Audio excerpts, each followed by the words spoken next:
Vigilante Williamson here on the 8th episode of the Culture Crime Fighters. My bad. I just figured it's on my channel, so I should do the first thing, and then you do your thing. No, that's okay. I was literally just going to say I love our intro. I love that intro too, man. I do too. I didn't notice the NPC guy. I didn't notice the NPC. Then when I saw him, I'm like, oh, that's great. That's such there's like a lot in there. You could kind of pick up new. I noticed new ones there each time. I'm like, oh, right, Trevor Noah. Yeah, right. yeah. Awesome. So let me, I guess, real quick, just so everyone's freaking clear. This is Culture Crime Fighters. We are a culture crimes task force so powerful, so far-reaching, not even the most dastardly of villains can escape. Our goal is to identify and defeat all culture criminals wherever they lurk and destroy them. For too long have these cretins carried out their nefarious deeds, and we will sit for it no longer. Beware, you may commit your culture crimes, but if you do, justice will be served at the hands of the Culture Crime Fighters. Damn straight. I love that too, man. I love that. I know, this is so much fun. Yeah, tons of fun. What is How up, you chat? doing, man?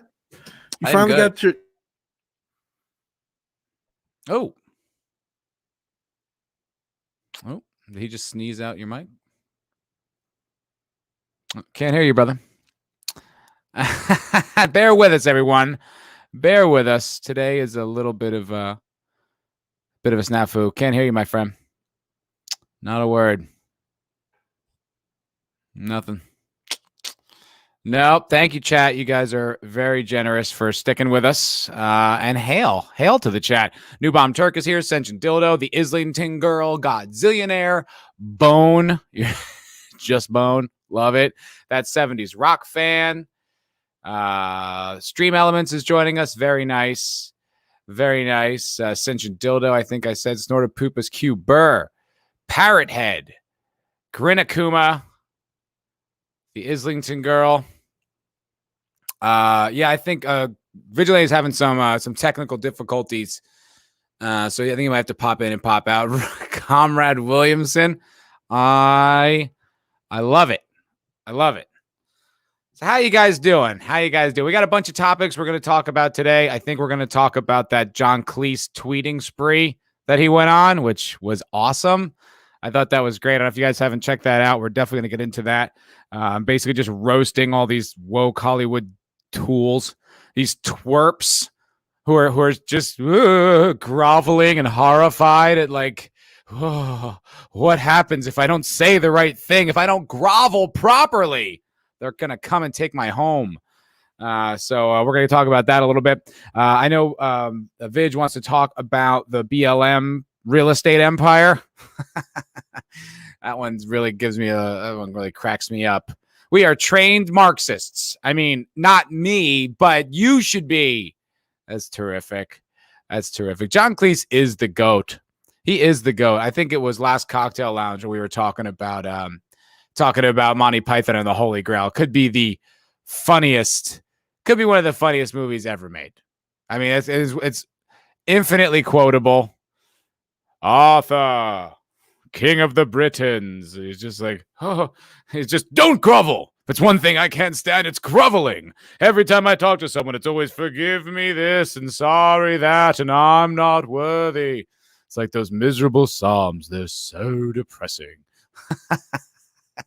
God's annoyed with their reverence. What are you doing now? I'm averting my eyes, oh Lord. Well, don't do that either. Fucking genius. Go away or I shall mock you a second time. We already got one, you see? Yes, very nice. John Cleese is the guard. Now go away or I shall taunt you a second time. I am French. What do you think? I have this ridiculous accent. I told them we already got one. Oh, it's genius. It's good. We're going to get into that. There's another Hollywood. I'm probably going to make a video about this, but there's another Hollywood actress, another person in Hollywood speaking up. And I've been calling for that. I don't know if they did it because I've been saying it. Probably not. But I have been. And what I would be a hypocrite if I didn't highlight it. So we have what's her? I don't know how to pronounce her name, but I guess a video came out on PragerU. Samari Armstrong goes after Hollywood and goes after all the PC compliance that's necessary. You're banging coconuts together. No, I'm not. Where'd you get that coconut? Found it on the beach. The coconuts are tropical. That whole back and forth. A swallow. Two swallows together. Oh, brilliant. No, but she spoke out. She did an interview with PragerU and is speaking her mind, is not conforming to the bullshit. And I love it. It's awesome. So we're going to get into that. Probably talk about that guy, Siaka. He did not get back to me. I don't know if you guys watched MF for Mondays. I know him kind of. I worked with him a few times. And I hit him up. He didn't get back to me. He might be getting bombarded right now. I mean, that PragerU video has millions of views and he used his name. So he might be getting slammed with offers. I don't know. Holy shit. Ogre Squasher with a $100 super chat out the gate like that. God damn, dude. This fucking community, you guys are the best. That this ever happens is a miracle. Ogre Squasher is our benefactor. Ogre Squasher, if anyone needs to know, Ogre Squasher makes this show happen. I didn't even say anything, just threw some coin our way. You're the fucking man, dude. You are the fucking man. I like to think of Lord this here. What's up, brother? Good to see you. I like Ogre Squasher as the guy from Great Expectations, like Pip's anonymous benefactor, that prisoner that he was nice to once and just makes his life just for no reason, just gives him money. That's how I feel about Ogre Squasher. I'm always just like, oh, geez, gosh, golly, thank you very much. Very kind of you. Very kind of you. I have not heard back from Vid yet. I think he might be resetting his PC. I think it's a sound card issue. Poor fella. Technology is a bitch. If you guys saw any of my streams when I was going off the Chromebook, you know this. Oh my goodness gracious, it was brutal. Brutes magoots. Let me see here. I don't want to touch on anything that me and Vidge are going to talk about. So I want to see if I can get you something going. You guys, if you guys don't check out Bounding in the Comics, I mean, this community generally covers the topics, but Bounding in the Comics is like, to me, it's like our front page. You know, it's like the front page for the Fandom Menace because they do all the work for you. Like they sift through the tweets and the interviews and they get into all the different stuff that, like, you know, they find the juicy bits. They find the Fandom Menace angle, if you will, and they do great work over there. And I know he's got a YouTube channel too, but his webpage is great. He always has stuff, always has good stuff. There's a rumor. Oh, there's a new Godzilla trailer. Not as juicy as the stories we want to get into. I'll give Vidge a few more minutes. If he doesn't, I don't know. If he doesn't come back, I don't know what to do. I guess I got to give you guys a show. We're live. Oh, Jesus. Now I got an, oh my goodness. Oh my heavens. Thank you guys for sticking with us today. I really appreciate it. Sorry we're late and all over the place. We're doing our darndest. But Vigilante's having technical issues. What can you do? Even the mighty Gary has tech issues at times. How is everybody doing? God damn. That 70s rock fan says $100. Way to make the rest of us feel inadequate, Ogre Squasher. Ogre Squasher is above and beyond. He is an anomaly, a unicorn, a beautiful unicorn whom I love. Thank you so much. You are the man. Matt, pull up that. Yes. Okay. Let's talk about that. Good call, Sentient. Goddamn, Sentient. You are the man. I can't pull the article up because I can't control what's on the screen, but I will read it. That is a great one to talk. Thank you very much. I was listening to Gary talk about that. I couldn't fucking believe that. It was perfect. Perfect. Okay, I just put up the IndieWire article, so maybe I should go to the BBC one. Maybe I'll go to like the pure source without any interpretation, like when they meant it, when they're like, yeah, totally, like this is the right take to have. Did they take it down? Did those fucking cowards take it down? No. Air out your dirty laundry, you dirtbags. You divisive assholes. See, okay. I guess I'll just read the IndieWire article and we'll go from there because that's all I really can do. Snorted Poopas Huber asked, would they be happier if Idris Elba acted in blackface? No. They'd be happy when every one of their little check boxes are checked and all their very racist prejudices about how people in whatever box live their lives are represented. I mean, it's racism. It's racism. They no, black people have this experience and you must depict them that way. That's what they want. All right, let's get into it. Okay, so I'm just going to read the IndieWire article. Idris Elba's Luther isn't authentic because, quote, he doesn't have any black friends, says BBC exec. Here he is. Oh, man. Here he is. What's up, brother? Can you hear me? I can. I sure can. Okay. Real cool. My sound is still really funky because my sound is coming from my TV instead of my headphones. Okay. But I can hear you. So all right, I don't know. Things are awkward. My bad. That's all right. I appreciate you doing a solo show for a good 10 minutes while my sound card shits the bed. No problem at all. I was just didn't want to get into the topics that we had scheduled. But Ascension Dildo reminded me of this article that came out from the BBC or a BBC executive or something like that came out of the BBC about Luther, that show Luther, Idris Elba's show. Yeah. Did you hear this? I didn't hear about it, but I see you sharing it. Let's see what's going on. An executive says that it's not authentic because in the show, Luther doesn't have any black friends. Really? Yeah. But he's in Britain. How many black people are there in Britain? I mean, I would assume less, but so what? Like that was my point. Like it's probably not unrealistic because if he's in a majority white area, then majority of people knows him white. Yeah, it's like the idea that there has to be some kind of like uniform experience or uniform depiction of people. It's so racist. Yeah, and I mean, this kind of does get into some of the subjects we were going to talk about. But yeah, that's fucking crazy. And it's like, well, look at that 70. Because I've never seen Luther. His comment is really interesting. He says Luther doesn't have any friends. Full stop. He's a loner, like many self-obsessed detectives. Then that makes it even worse. This thing. I hadn't seen it. I heard it's a really good show. Oh, there are many black people in Britain. I thought their percentage. I know there's a lot like in the major cities, but I thought the percentage is like way less, like 5 or less % of black people. I may be wrong. You guys need to let me know. I really don't know. So yeah, that says there are many black people. I don't think the percentage is as high as America though. But I could be wrong. Okay, so you guys. Yeah, I don't really think that's relative. Yeah.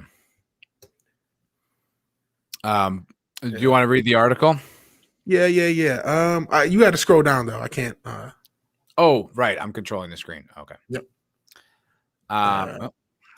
Oh, and this is perfect. BBC diversity chief. The head divider in charge. That is exactly what that is. Because that's what diversity now is division chief Miranda Whalen stirred up controversy on social. All right, my bad. No, please go. Okay. Diversity chief Miranda Whalen has stirred up controversy on social media due to a discussion at the Digital MIPTF conference via Entertainment Tonight, in which she said Idris Elba's popular crime series Luther is not authentic when it comes to black storytelling.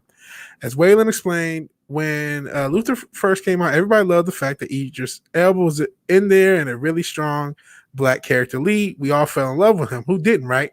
But after you got into about the second series, you kind of got like, okay, he doesn't have any black friends. He doesn't eat any Caribbean food. Oh, wow. This doesn't feel authentic. That is so fucking racist.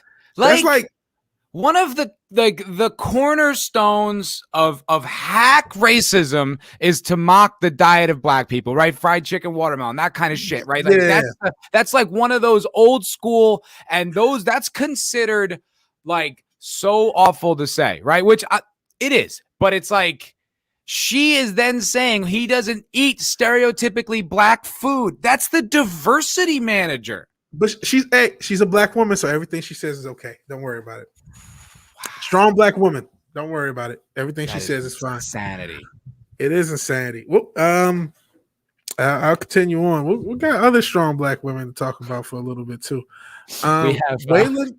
Sorry, we have Yakov Smirnov in the chat. Comrade Williamson. Oh it's man, Soviet Russia, Caribbean food. Eat you. I like that. I'm assuming it's Robert. He's done so much with this damn logo. I love it. It's so funny. I love it. Oh man, you know what? I had to comment on this. I'm assuming because whenever Ogre Squasher does this, I have an insane super chat. I'm assuming he's going to try to help me fix my technical issues in one go. So let me check because I don't have my StreamYards up. It was up before Bedlam broke loose.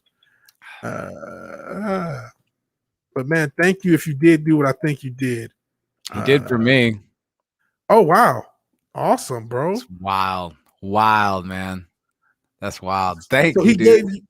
Oh, bro, thank you for giving these insane super chats. We love you to pieces. You're the benefactor of this show.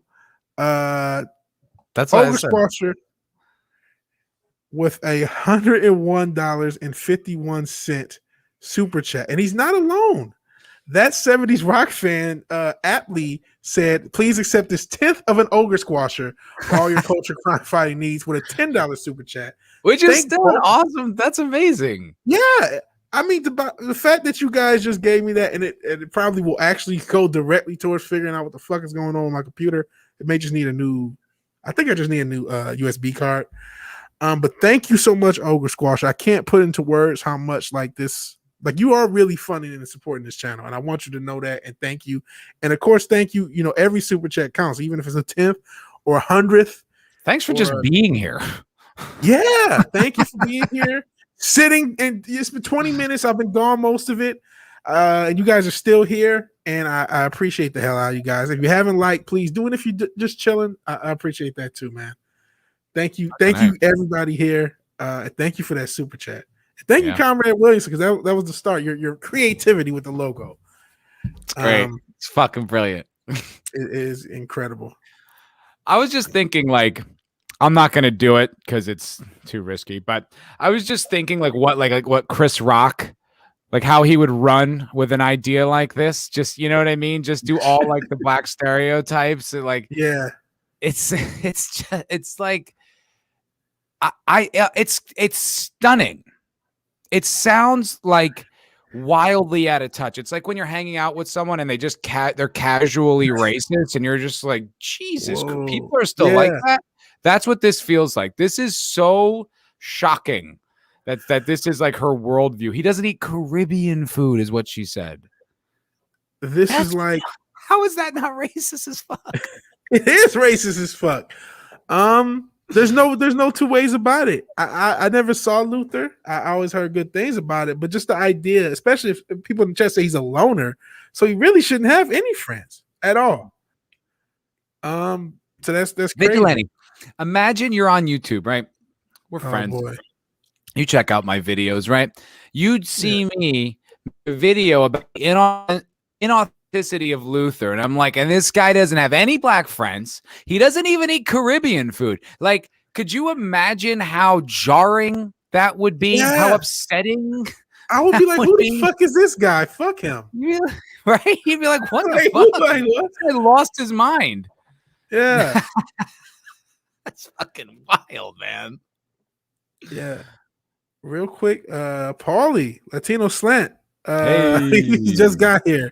Who are we mad at? Grr, greasing up my pitchfork. We're not necessarily mad. Just the woke are liberals with no self-awareness. We're more perplexed. Not even. We don't know if we should be offended or laugh. Basically, we have this diversity chief at the BBC who basically races against black people, even though she's black. Yeah, Talking yeah, about seriously. how Luther doesn't have any black friends. He's not, he doesn't eat Caribbean food. I guess he doesn't listen to hip hop. Right, exactly. He doesn't have 20-inch rims and chains. Have 20-inch rims. So racist. He's a cop instead of being a criminal. What the hell?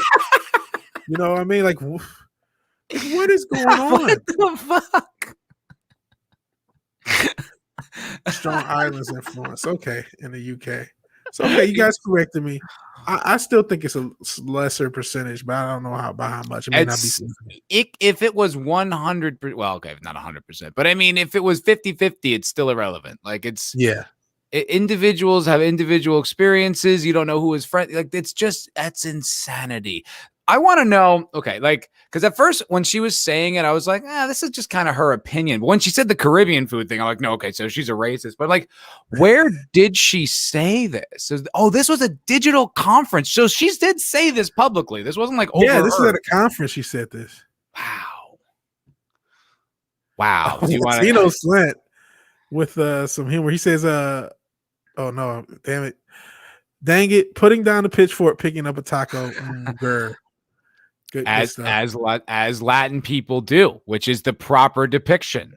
Yeah, there you go. Like, fucking you were on brand for the BBC diversity chief. Yeah, you would absolutely. You would fit her checklist perfectly. It's insane. That's fucking nuts. Do you want me to continue with the article? Yeah. And Conrad Williamson, Dave Chappelle made a sketch about this. Fried chicken is in the stereotype because everyone loves fried chicken. As he said, who are these people who don't like fried chicken? How many people who are unless you're like vegan, don't eat some sort of chicken in some sort of way? I will say though, I lived in Harlem for a little while, and that Kennedy Fried Chicken did very good business. I don't know if that's a coincidence or not, but it was always. I can imagine it did. But I mean, I love fried chicken too. Yeah, we might. Some may like it more than others, but we all enjoy it. So where was Wayland continued. It's about having these big landmark shows with those key characters. It's about making sure everything around them, their environment, their culture, is set absolutely reflective. But nobody's a monolith. That's an editor note. But like no human, no culture, no person goes to a monolithic culture. So basically what she's saying is we should stereotype the shit out of characters we create. This is literally what she's saying. If you read, she's saying. So go ahead. No, I was going to say, this is offensive. It is. Like, I'm offended. Like, I'm like authentically offended. I'm like, that is so just sad. Like, that's just depressing because you have to see people as at the worst stereotype, and like showing anything other than that depiction is bad. It's like that really hurts my feelings. Yeah, I love that everyone's talking about their chicken. And Snorter Poop is Q Burr with Murber, who used to make great fried chicken. I love Murber. Spoil me for the commercial stuff. I don't know what Murber is. What's Murber? I'm assuming Mama Burr. Maybe Mur. So he has his own language. Yeah, very true. Very true. He always says hello. Oh man, speaking of not hello, but bye. Lord Thoth is off for grub. Maybe it's fried chicken. Maybe it's not. All right, Lord Thoth, our favorite Canadian Egyptian god. We appreciate you being here, man. Mama Bear. That's what I thought it was. Murber. Yeah. Latino Slants is authentically a churro. Churros are awesome too. Toxic Man Flu says he could choke chickens all day. I'm not sure if that has anything to do with food, or less. It doesn't, but I hope not. At least I appreciate the vulnerability. I suppose. Yeah, it's very authentic. Yeah, but this is the UK is Orwellian now. It's almost a feudal state again. That's very Orwellian. The idea of saying, and I love the Hollywood speak of something that's so incredibly racist. Staggeringly racist. It's great to have landmark shows with key characters. It's about making sure everything around them, their environment, their culture is set absolutely reflective. Like reflective of what? Your opinion of what a certain culture is? Yeah, her prejudice. That's That's what it is. Like she's like, if it doesn't, that's racism. That's what legitimate racism. Legit. From the BBC. Like if a white guy said anything like that, like we would, and I mean this not like he'd be getting unfair treatment. I mean, we would all authentically say that's fucked up. That's racist. And another thing to think about is this: as Rajesh, hail Rajesh, Britain who is not black or white, as there are many. What about all the other cultures that aren't black? Are you going to represent them to what you think to be authentic? Like, who the fuck are you to determine? Like, at some point, there needs to be some outrage, right? Like, there can't, like, if you didn't tell me about this story, I would have never known about it. I only heard about it. I mean, it just broke. It only broke a few hours ago, and like, I heard about Gary mention it. I didn't even know it went this bad, but I'm only talking about it because we had to buy some time, and Tension Dildo mentioned it. Yeah, hey, I guess it all works out. Fucking that's just fucked up. Crazy. I want to. How much worse does this get? Like, this is so fucked up. Like I honestly feel like I feel outraged. Like I really do. Yeah. Like this is what social justice warriors like. This must be how they feel all the time, I guess. But like I feel like this piece of shit. Like. Like that's such a disgusting limit to put on people, to put them in this feels oppressive. It is oppressive, and apparently there is a little bit further that I do want to read. Just looking ahead, because it looks like a Telegraph and Daily Mail UK commentator Calvin Robinson. I'm just going to assume he's a brother. Wrote on Twitter yesterday. It was implied I'm not black enough because I didn't have any black friends in my photo. Today, BBC's diversity chief says Luther isn't black enough because he doesn't have any black friends. These lazy stereotypes are racist. Agreed. Incredibly racist. Incredibly like old school racism. Yes, right? Like 30s, 40s. What's the guy? I can't think. Segregation now, segregation forever. That type of shit. That's right. What this is. D.W. Griffith, like Birth of a Nation type racism. Yeah, this is crazy. Yeah, this is bad, dude. And that's the woman who's in charge of diversity at the BBC. This isn't just some random person. She's in a position of power. Of great power. Think about how the BBC is not just a national; it's an international media company. Even though they're publicly funded, their shows go everywhere on the planet, and they're some of the most popular shows on the planet. Yeah, I hope this story blows up because this is brutal. This is really brutal. Yeah, I think enough people will be offended because, like I said, this guy. I guess he was upset. He says the great thing about Luther is that skin color is not the core of his identity. Agreed with any media. He's fighting many battles. An example that we are all human. We are all struggle, but our ethnicity doesn't always play a part in that. That's diversity, Miranda Whalen, equality. I agree. I agree. I'm glad there's some pushback. Oh, Jesus. Comrade Williamson says, Soviet Russia, BBC blows you. I see. It is pretty trash. Like, yeah, like I'm just this fucking author. What a pussy. Zach Sharf did not put any personal opinion in this whatsoever. He literally was just like, well, this is what was said, and these are the only words that are being said. I certainly won't weigh in on it. Of course not. Because you know what? I wonder what stories like this do to woke people. Because you got to pick a side, don't you? Because you have to deal with the fact. Because my hat is all fucked up. They probably, if they're white, they probably just don't even touch it. Absolutely. Yeah. Absolutely. Because they wouldn't even know whose side to be on because they are always just on the side of like the black person who's like says leftist things. They know that's the right person to support. But like a complex thing like this, they wouldn't even know. Their brains are frying. Yeah. Sharf just looks like Shart. Well, he writes like Shart too, man. Yeah, well, he's just, he's scared like everyone else. Yeah. Now I'm interested. Finra asked about the racial breakdown. I'm interested in the racial breakdown of the UK. So real quick, let me stop the cam and hopefully don't dox myself back-to-back weeks. I edited that out, by the way. Yeah, it is edited. Never find it. You'll never see my lovely mug again. One of these days, when you're super famous, at 500,000 subs, we'll do a face reveal.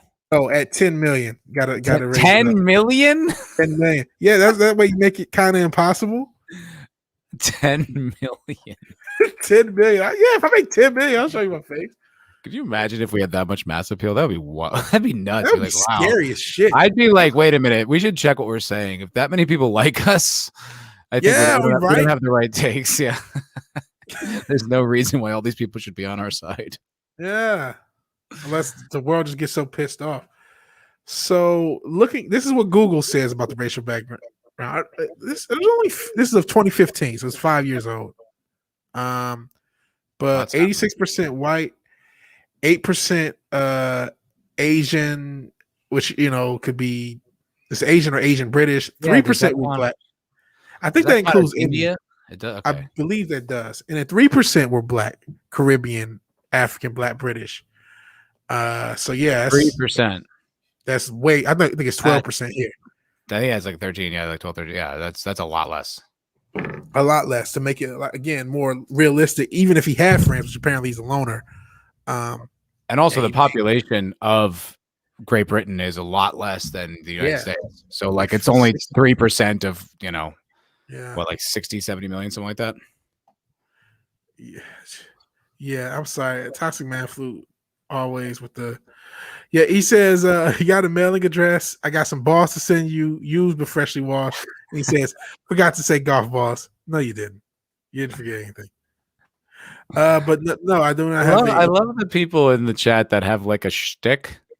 Yes, like I love that. Like I love Robert, like doing. I mean, not Robert, Comrade Williamson, doing all those different names, and the Toxic Man Flu doing like, Benny Youngman style humor. I love it. It's great. Yeah. So about 66 million, 60 million. So between 60 and 70 million looks like. Mm-hmm. And yeah, you can Godzillionaire. You can only have really rich, destructive lizards as friends. Godzilla. That's it. That's the only ones you're allowed to have. Only other monsters who destroy cities. That's it. Exactly, and only rich ones, not the poor ones. Only one. Right. Not the poor ones. Fuck. Yeah. Wow. I hope she gets fired. Well, I do too. I don't want to say I hope she gets fired. What I mean is I hope that she's held something. I hope that she's held accountable authentically. I don't want to say I hope she's fired. That's probably the best way to put it. Because I don't even whatever. It's the BBC. But I think that there's no reason. How could you reasonably maintain the employment of someone like that? Like anyone else, people have been fired for so much less. Like, didn't the host of The Bachelor just all he says was, "I'm not the woke police," when someone was trying to when he was trying to get him to say like the right thing, and he's just like, I don't know. I just don't comment on things like that. I'm not the woke police. Gone. I believe so. Like that was off with his head. And this woman just said like authentic racism. What's up? I'm like, why do I still have headphones on when they don't serve a purpose at this point? Because of my damn sound. For the illusion. It's all an illusion, it's a presentation. Yeah. That's staggering. I really want to see where the story goes. Yeah. Yeah. And you know what? We're not done talking about racism. I kind of want to get into some of the stories, and I want to get into the one that you brought me to, and actually has a kind of a cousin or sister story because I saw the video Prager you had. So let's get this on the screen. And we will talk. I was telling the chat earlier, I didn't hear back from Siaka. He never got back to me. I didn't know him like that. I don't know him that well. Like I worked with him a few times. I feel like he's just like super busy. I didn't know you knew him.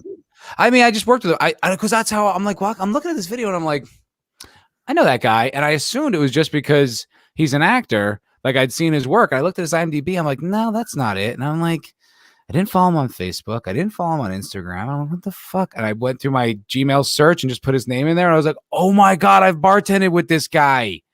Couldn't believe it. Man. Yeah. So I was hoping that it would be cool to have him on today. That would be like really fun.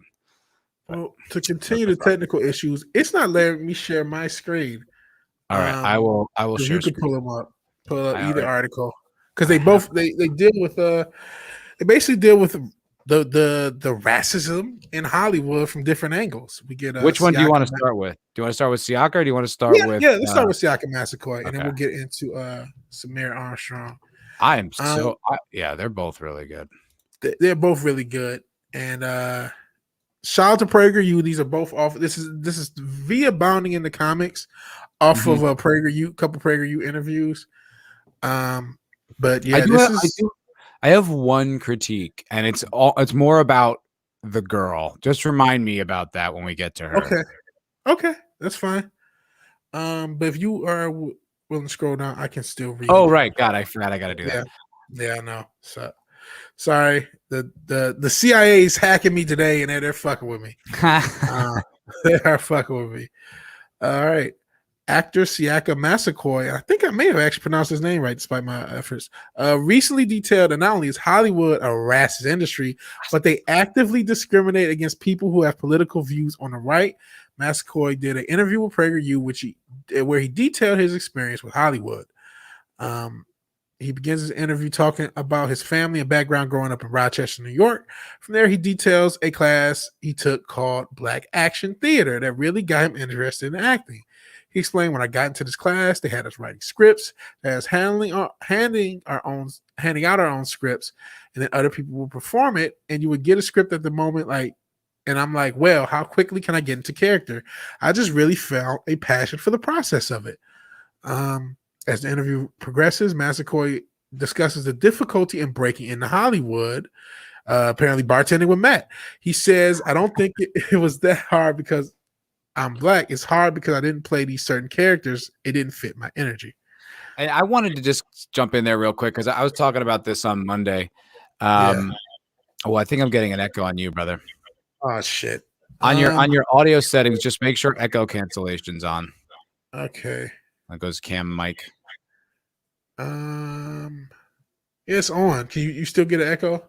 Yeah, I think so. Yeah. Jesus Christ. Oh wait, now I don't hear it now. Oh yeah, I do. No, I do. Echo. You still hear echo? No, it's not there now. Okay. All right. Cool. So what I wanted to say about this, what he says just in the beginning there, and I talked about this a little bit on Monday, but he says it was hard because I didn't play these certain characters, like it didn't fit my energy. A big part of acting, professional acting, is knowing your type and knowing how you fit into the industry. And I imagine that's kind of what he's talking about, is that he felt like pigeonholed into certain roles that he had to play, meaning like he's probably like an atypical guy. Like they probably had a hard time placing him. So when he said, like, I think that's what he's getting at there. Yeah.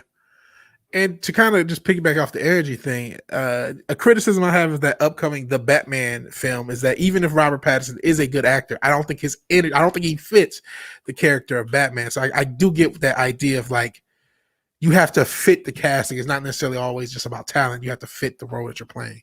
Yeah, absolutely. Yeah. Like, you could be a genius, but if you don't look like Thor, you probably shouldn't play Thor. Yeah. That's like, there's a look, there's a vibe. It's a lot of different factors. Absolutely. We can continue with the article. Yeah, and we're going to get to some of the juicy stuff. He tells that Hollywood is racist, and I'm saying that in that way because I don't even know if I can say the word without getting screwed with. He states Hollywood is probably the most racist place I've ever experienced. Early agents that I would have were, oh, you ever think about being a bad guy? You should hip hop it up more. I love that. He explained. He then stated, what am I like, slowly losing my heart every time I go in for these parts, every time I care to how they want me to be in this? What I find is a very bigoted approach. I would agree. Yeah, I wouldn't doubt that they said that. Like, I know that there were people, and I kind of understand this, but it was, it's still pretty fucked up. But there was an acting coach, a pretty famous acting coach, who was advising like some of her students to kind of not darken their skin, but maybe wear darker makeup to kind of imply that maybe you're Latina in a way to like get work, you know, if you're like a Wow. white girl. Yeah, that was not well received. She's pretty famous. I forgot her name. She was pretty famous acting coach. But That's crazy. it's crazy, man. And it's like, it's such a cutthroat industry. And you like the typecasting is so important. Like it's because a lot of it is like a lot of casting and people don't understand. Like, you think of casting, you're like, Henry Cavill got The Witcher and Christian Bale goes Batman. Like there's so many other roles that have to get cast. It's like hundreds, like every TV show. And like TV moves like a machine. It's like each week you just have to get this done. And casting directors, honestly, they're overworked. It's a really tough job. I mean, I don't have any like love lost on casting directors because like I hated my relationship with them, but I do empathize with the fact that their job is really tough and they have to just make these snap choices. Like they need to be able to be like, okay, I need 5 guys who could be a cop in New York. Okay, these 5, right? It's like you have to make these choices. Like so when it comes from an actor, from a marketing point of view, it's important for you to have these kind of archetypes well defined, especially when you're at the lower levels, so that you can just be like, so they can see, okay, Siaka can play whatever. And that's probably why I would say something dumb like, hip hop it up. But essentially, it does get kind of racist in a way because you just start to, you're like, oh, it's all about how people perceive you. How can you be how would people see you? And it's like, if you can get on, there's a bunch of BET shows that probably need some hip hop type guys. Like, can you kind of lean into that? Like it's probably where the agent was coming from. And that's the nature of the business. Yeah. But I mean, that's kind of always been the off-putting thing about their virtue signaling. It's like, what ground do you have to stand on? Because a lot of this is kind of known about how Hollywood is. This isn't really new, but it's just they're the ones who are telling us how racist we all are, and how how racist we are, how crazy we are, or how we're not black enough if we don't fit their criteria. And it's like, where do you guys get off saying this shit when this is your industry and this is how your industry works? And I can understand how casting directors do need simple things to make snap judgments.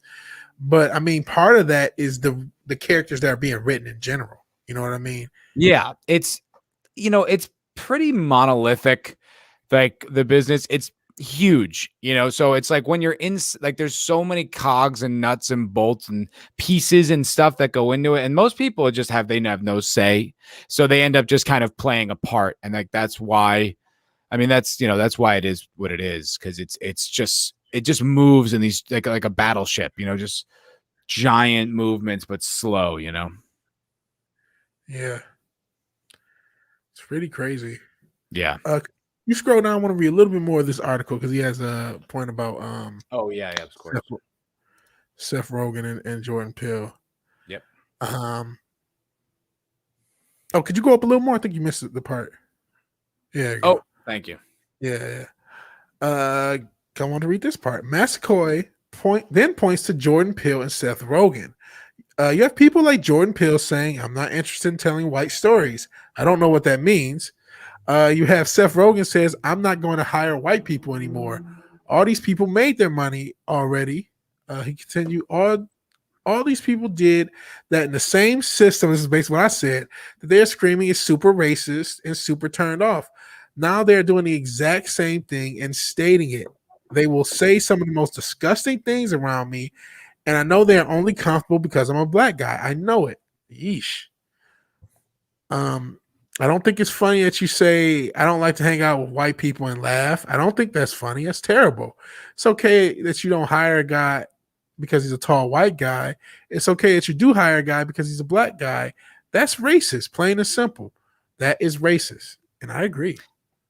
I can't speak to what he means about like them only saying things about him because he's black, but I bet it's kind of the thing that I talk about with Los Angeles, is that sort of presumption that people. Yeah, I was just going to speak to it because I've had some of that, like, oh, these all white people. I'm like, what the fuck is wrong with you?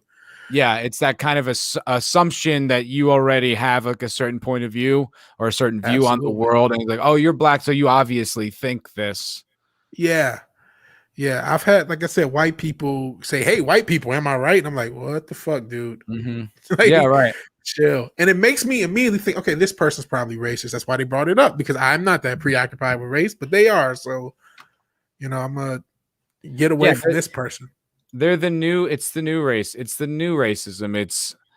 It's whatever negative stereotype or whatever. It's just like these people are angels because they're this color, and these people are bad because they're that color. It's like it's just new racism. It's nothing different. Yeah, and it's really fucked up. Um, this is some interesting stuff that he talks about. Later in the interview, he would state, "I feel like the narrative Hollywood's trying to sell about black people is the same thing the media has been selling. That poor us, our lives are in danger every day. Just by living here in this country, they see me as a black man and automatically go to victimhood or criminal. So that's how they start to control the culture, because that's all you see as your representation." I agree. I think there's a social engineering element. I don't want to go super exozone. I know I played your clip that was kind of the hood exozone. But yeah, I definitely think there's a element, rather it's intentional or not, is this tantamount to social engineering, because the next generation of black people are going to watch this media and say, "Oh man, I'm a victim, or I need to be a thug, because these are the only ways I can navigate the culture as presented to me." And I've always kind of like ignored the media narrative for how black people are portrayed, because it's never really been that great. I mean, you definitely have, examples of it, but What's up, Eric K? He just arrived. oh, hell, Eric K. I'm not looking at the chat because I'm blind, so I have the thing on full screen to read. All good. All good. Hell, Eric K. And hell, Snort the Poop is Q Burr. He wore his Coca-Cola t-shirt at the barbershop today, and the barber was dying. So yeah, please get your Coca-Cola t-shirts or Matt's merch. I actually did add his bot to there, so his bot should be spamming if it's working. Cool. Which Thanks. I don't know that it is. Yeah, there it is. Pick up sweet Foulball merch. Yeah.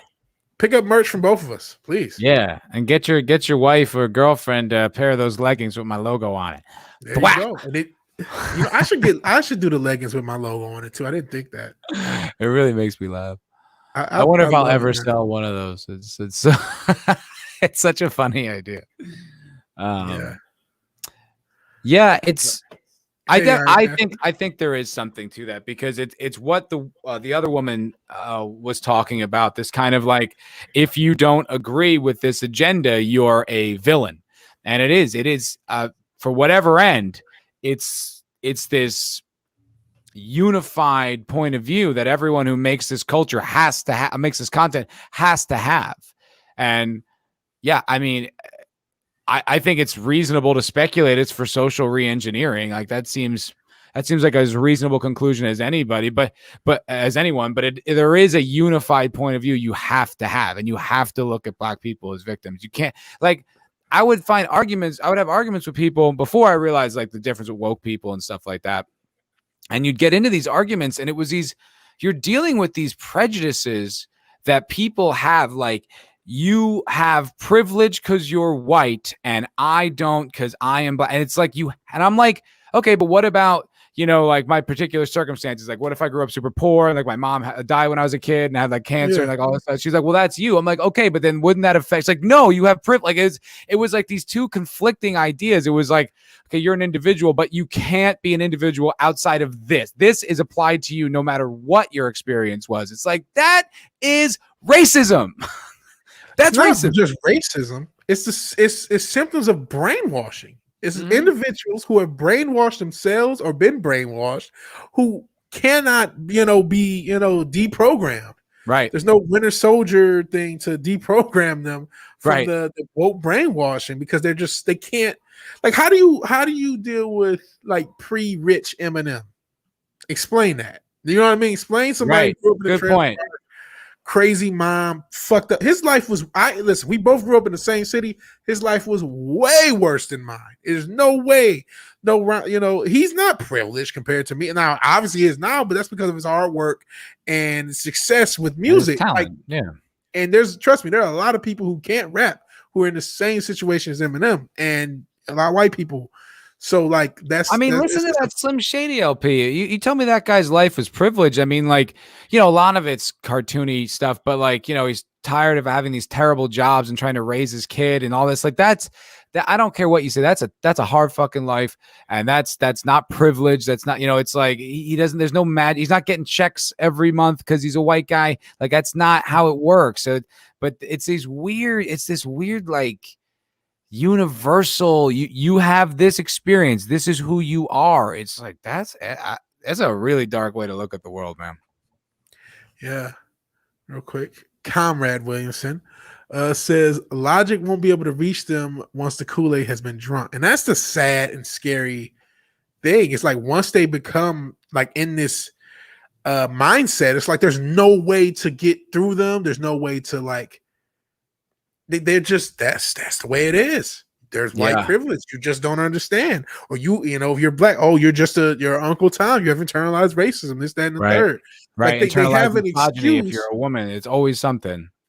Yeah. Like, I was watching Yelling at Parked Cars the other night, and they went over this Yahoo article, and they were it was detailing these instances of Asian racism perpetrated by black guys. Yeah. Their conclusion was it's white supremacy because of like all these whatever reasons. Well, obviously, because the poor, dumb black people are too stupid to have accountability for anything. It's don't because of you mean white people who've been oppressing us. So now we're just mad and we can't be held accountable for our actions. Yeah, and they're not, and they don't make their own thoughts. It's like everyone else is controlling them. Obviously.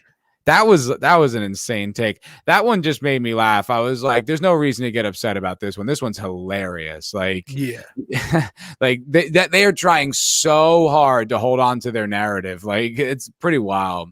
Speaking of narrative, it's just a little tangent I want to just go off on real quick. We don't have to talk about it too long, but did you hear about that football player, that professional football player who like murdered all those people? Oh, I did vaguely hear about that. Like, it came and went. But it was an ex-football player. I think he killed 5 people. Yeah, and two of them were children under the age of 10. Jesus Christ. Yeah, and this story, no traction. Haven't heard shit about it, but I've heard a lot about that guy who got shot by that cop. Heard plenty about that. Didn't hear anything. This guy murdered 5 people and himself, and 2 of them were under the age of 10. It was a grandparents and their kids and their grandkids. And this guy murdered them all, and like some other guy and himself. I haven't heard shit about that story. You know what? There's 2 prongs. You have the racial element. You have the NFL. Mm-hmm. This is basically the Chris Benoit story, a wrestling story that happened decades ago that a lot of people may or may not remember, where the guy killed himself and then his family. And that's my guess. They don't want to get the concussion smoke.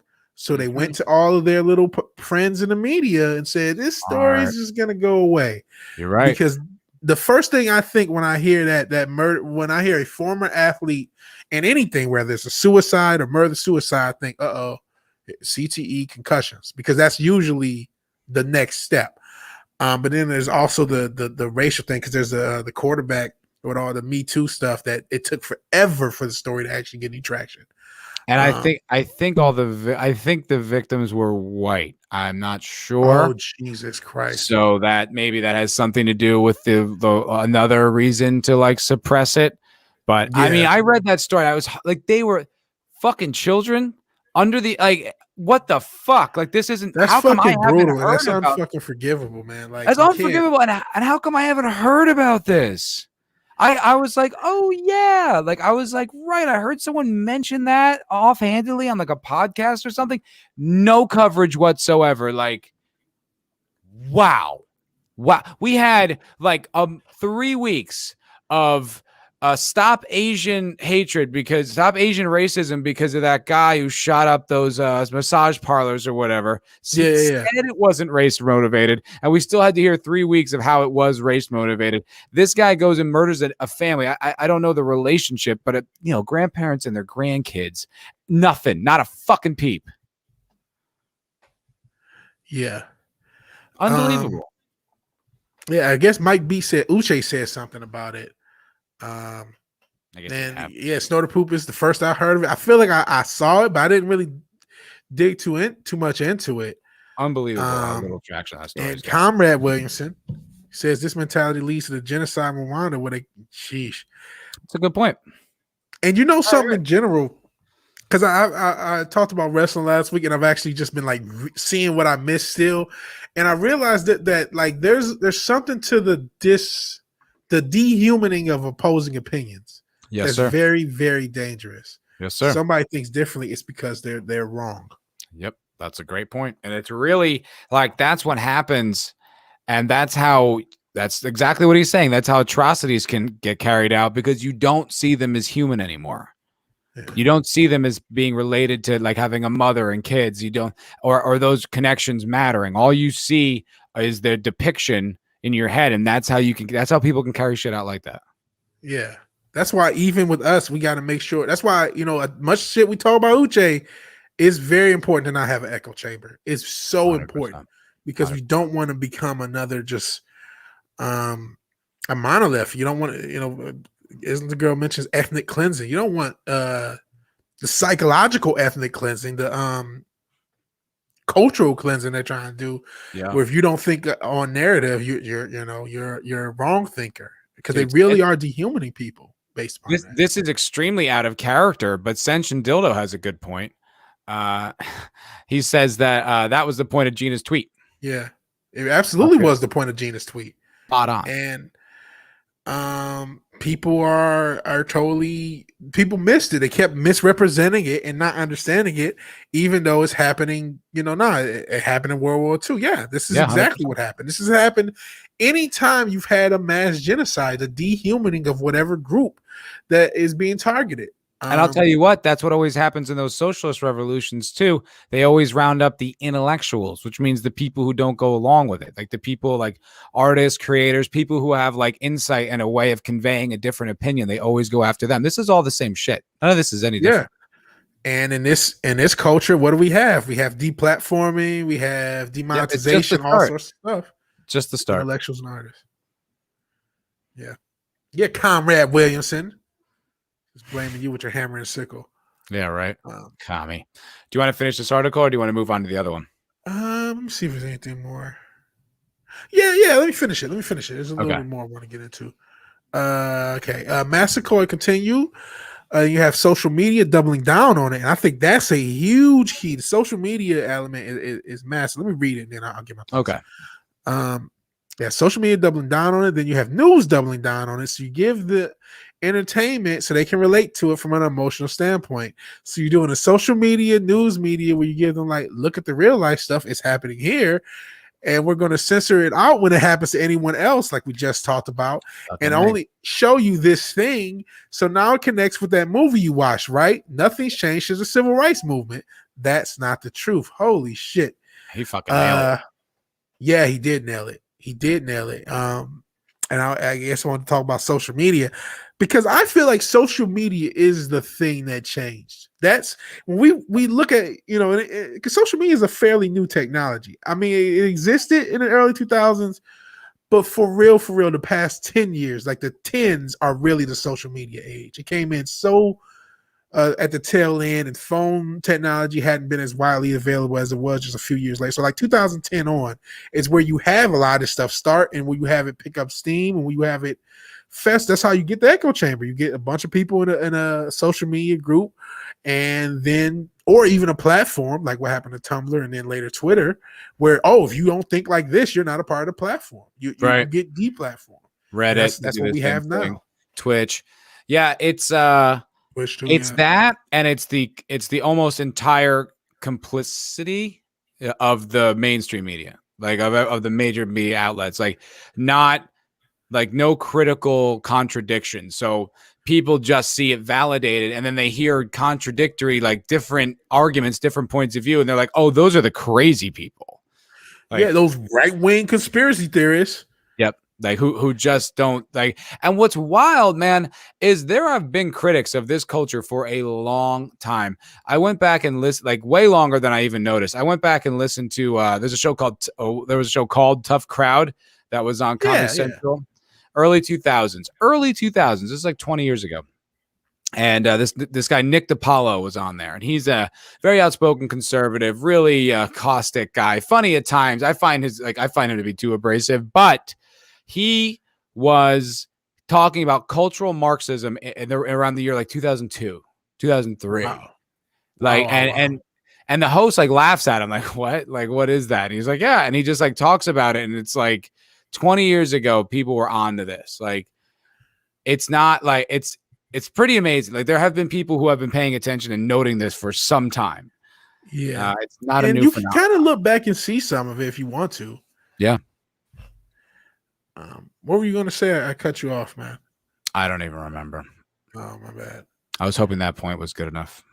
Yeah, it was a good point, man. It's an excellent point. Real quick, I want to take Ironcatcher's point. He says Tumblr was a containment site. It purged the not safe for work, and then they fled to Twitter. You know the rest of the story. Yeah.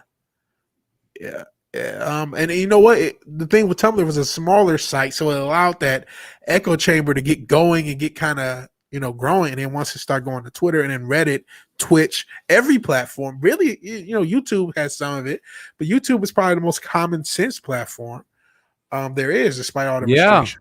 I mean, we talk shit about it, but like even I don't like that it happened, but even guys who got demonetized, like Odin and Josiah, they still have their platforms. I mean, they do still have their platform. Not being monetized definitely kills your views. If you were monetized and then demonetized, it also puts a stigma on you.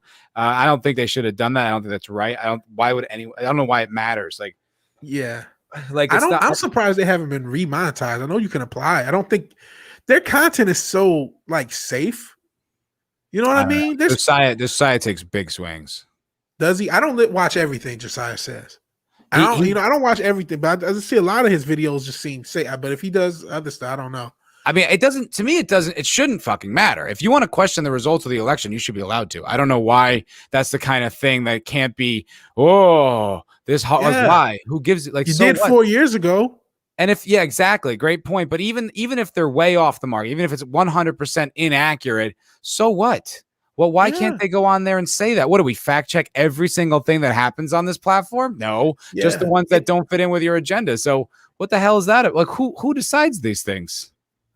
And it's a matter of opinion at this point. The president already, Joe Biden is technically our president, and that's what it is. So if someone doesn't like him, they're allowed not to like him, and they're allowed to say he's and they can come up with it. What's wrong? Like, what's wrong with conspiracy? Like, it's called conspiracy theory. So it's just their ideas. I just can't see any other argument in favor of that kind of censoring except to support an agenda. I really can't see anything else other than about that. Just another red shirt brings up a point. I'm gonna give him a slight bit of pushback, and it was kind of proven earlier why I will. I just posted this on Minds. YouTube demonetizing a successful channel is like a landlord saying, I don't like the things you say on the phone, so I'm taking all your income as rent. There's a caveat, as Ogre Squasher just proved earlier. I am not a monetized channel, but because of the kindness of Ogre Squasher and that 70 Rock fan, everyone else, they're not the only people who've given me super chats. I can still get funding with this platform.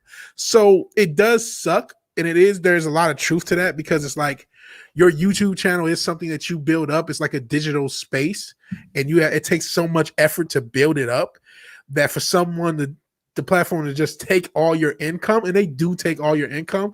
They do, and that's fucked up. It's really fucked up. But the truth is, and this is a sad truth, it's a privilege, not a right. You know what I mean? And unfortunately, they have the right. They reserve the right to take that privilege from you. Now, I don't think that that's correct. I don't see the harm in people saying wild shit. Like, people say wild shit anyway, and so who cares? Like, it's not your responsibility to patrol society and make sure that the wrong thing doesn't get out there. Like, what are you talking about? That's crazy. But the truth is, it is a privilege, and it's unfortunately needs to be respected as such.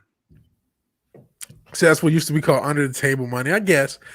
But there's other, like, you ever heard of America and China Uncensored? Those channels? No. Okay, it's this channel that talks about China, and it's kind of almost a daily show tone to it, because it tries to be kind of comedic. And they also have an America Uncensored channel, and I don't believe either channel is monetized. I think they're both just funded by fans. You know what I mean? That's Outside bad. the platform. And there are other people who do that. So because of that one loophole, I'll give that a bit amount of pushback, because there are ways on this platform that even if they don't like you, you can, as long as they allow you to use it, there's something you can still monetize it. You just won't be able to monetize it through them, maybe, but you can still monetize it. The Islington girl makes a point. She says the people who say it's a private company, meaning like it's a private company, they can do what they want, is what people will say. Are consumers, not content creators. Yeah, they're also hypocrites. They're hypocrites because the principle of what people are upset by is the silencing. Yes, technically you're correct, but if you extrapolate it one extra step and recognize that the only reason they're being silenced is to support an agenda, it's not technically an illegal infringement on your First Amendment, but it's 100% in spirit and an infringement on your right to speak, say things that aren't liked. It's very insincere when people try to pretend that, oh, it's a private company. It's like, shut up, jerk off. You just agree with them, and that's the only reason you don't see a problem with it. If they were fucking censoring your precious little YouTube channels and shit like that, you'd fucking read all day. So don't act like you're just like, no, it just could happen to anybody. I don't care. Fuck you. And there's a huge hole in this argument. All of that was fine until they fucked with what was that shit, Parler. Everything, this argument was 100% valid until that moment. Once that happened, this no longer is valid because the private company is in name only. Fuck, they are the Google and Microsoft are the government. They work for them. You know what I mean? Amazon, they are the government. Our politicians work for them. So that argument, because that was illegal what they did, because there was already a contract between Parler and and I know there's litigation they'll probably lose because Amazon has more money than them. Well, but that was literally illegal. They'll probably settle, but it won't matter. It's like when you're dealing with $1 trillion company, who cares? How much money could you possibly win? Yeah, I don't see that. Like they could settle all day. Like they won't even know. They won't care. Oh, and Glenzer brings up a great counter argument. That private company Bankery didn't want to make a gay wedding cake and got reamed by the media. What happened to the private company argument? Very good point. Of course, exactly. That's why it's an insincere argument. Like I said, they only care about it when they support it. And do you know those cake ones are fucking bullshit? Did you know that? Like those stories are essentially people trolling to get that story out there. So they'll call up 50 bakeries and try to get a gay, and they'll find the one that didn't. This is not like an authentic, like they met a gay couple. They would find 50 bakers, and then the one that wouldn't, they make it public and they run with the story. That's evil. It is evil. Very fucking evil. It's also so fucking scummy. Like, just get on with your life. The whole point of equality and equal rights is that you get to coexist. You just get to live here without people bothering you. So just go do that and stop fucking getting into people's shit. It's so like, well, now we're gonna make everyone think like us, and if you don't, we're gonna exploit you. It's like, fuck off. How is that? Like, that's not the spirit of what equality is supposed to be. Like, if that's your belief, then you really just want to be the authoritarian who scolds people and punishes people. You just didn't like it wasn't you. You just want it to be you. Yeah. You guys are bringing awesome points in the chat, but I want to get to this one Greta Kuma said. And I want to see what you think about this one, because I'm not sure what I think about this one. Okay. I have to say, in this day and age, social media is such a big part of life and society. I see access to it as a human right. You need to be able to participate in discourse. I'm very mixed on that, because I hate social media quite a bit. Granted, YouTube is technically social media. Outside of YouTube and stuff that I use as a can't. Oh, sorry. I'll let you finish your point. But I was just gonna say, outside of YouTube, I don't really use social media and stuff that I use for YouTube. I don't use social media, so I don't know if it should be considered a right like that. But they can't legally. They can't restrict your access to it.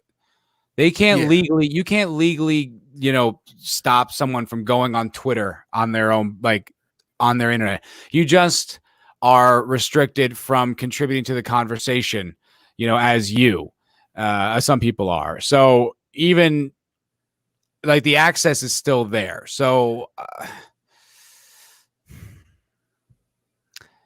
I don't know because okay, how would that, let's just say it was illegal to deplatform people or cancel people. Like how would that, what would be how would that not work? Like how could that go in the other direction where Yeah, it I would don't be like actually like that type of talk, like legalizing, like people have said making like political thoughts a protected class, and I'm like, I see the loophole through that right now, because basically what you would have is you have to hire people who don't agree with you politically, and that could cost your business depending on what your business is. yeah, like if Like, let's say, you know, I start hiring people for Foulball Productions, if I had to hire woke people, that could kill my business. That could kill this whole thing. But if I legally had to, if I was forced to, then yeah, that's I wouldn't want to be in that situation. yeah, or vice versa. I mean, you had to hire conservatives for something that's like obviously woke, you know what I mean, or Right. obviously leftist Yeah. leaning, it would fuck that up. And it would just, it wouldn't work. But yeah, if you were forced to, yeah, I don't like that either. Yeah, Hmm. there's a certain amount of like, we got to do this ourselves. You know what I mean? I think when they start deplatforming things, like when they did to Parlor, that's really fucked up. And I don't That know one if, was, I didn't even imagine, even considered. oh sheesh, I couldn't hear the last thing you said. Oh, am I roboting? Is it me? A little. That's so weird. I was literally just thinking, hey, my internet connection held up really great this stream. um, no, I was just saying that I never even considered the Parlor one. That one blew my mind. That was not something I even imagined could happen. Yeah. And I think doing that is what is really dangerous.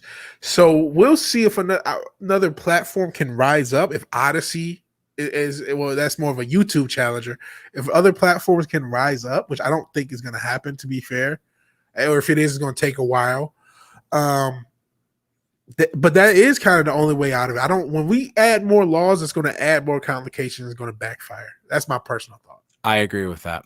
I agree with that. I don't like. We talked about that. I don't like authoritarians of any variety, but Exactly. I believe in the free market's ability to self-correct better than an authoritarian government. I do too. I do too. I agree. Real quick, I had to see this comment. Rajesh says he's off Twitter, Insta, Facebook, and OnlyFans. So no more. You can't go to Rajesh's OnlyFans, ladies. OnlyFans too. I mean, all There you right. go. You don't want to simp out. Yeah, I'm not an OnlyFans guy. The hub exists, man. I don't get it. I don't get it. It's a very like meek thing to partake in. Yeah. Yeah. Real quick, we kind of went on a tangent. Yeah. I did want to get back to the Hollywood thing. We talked about Siaka. I was pretty much done with that article because we got a lot of it. Mm-hmm. But I did want to talk about Samir, and hopefully I'm pronouncing it wrong, Samir Armstrong. And you said that you had a criticism of her as well. If you could bring that up. Yeah.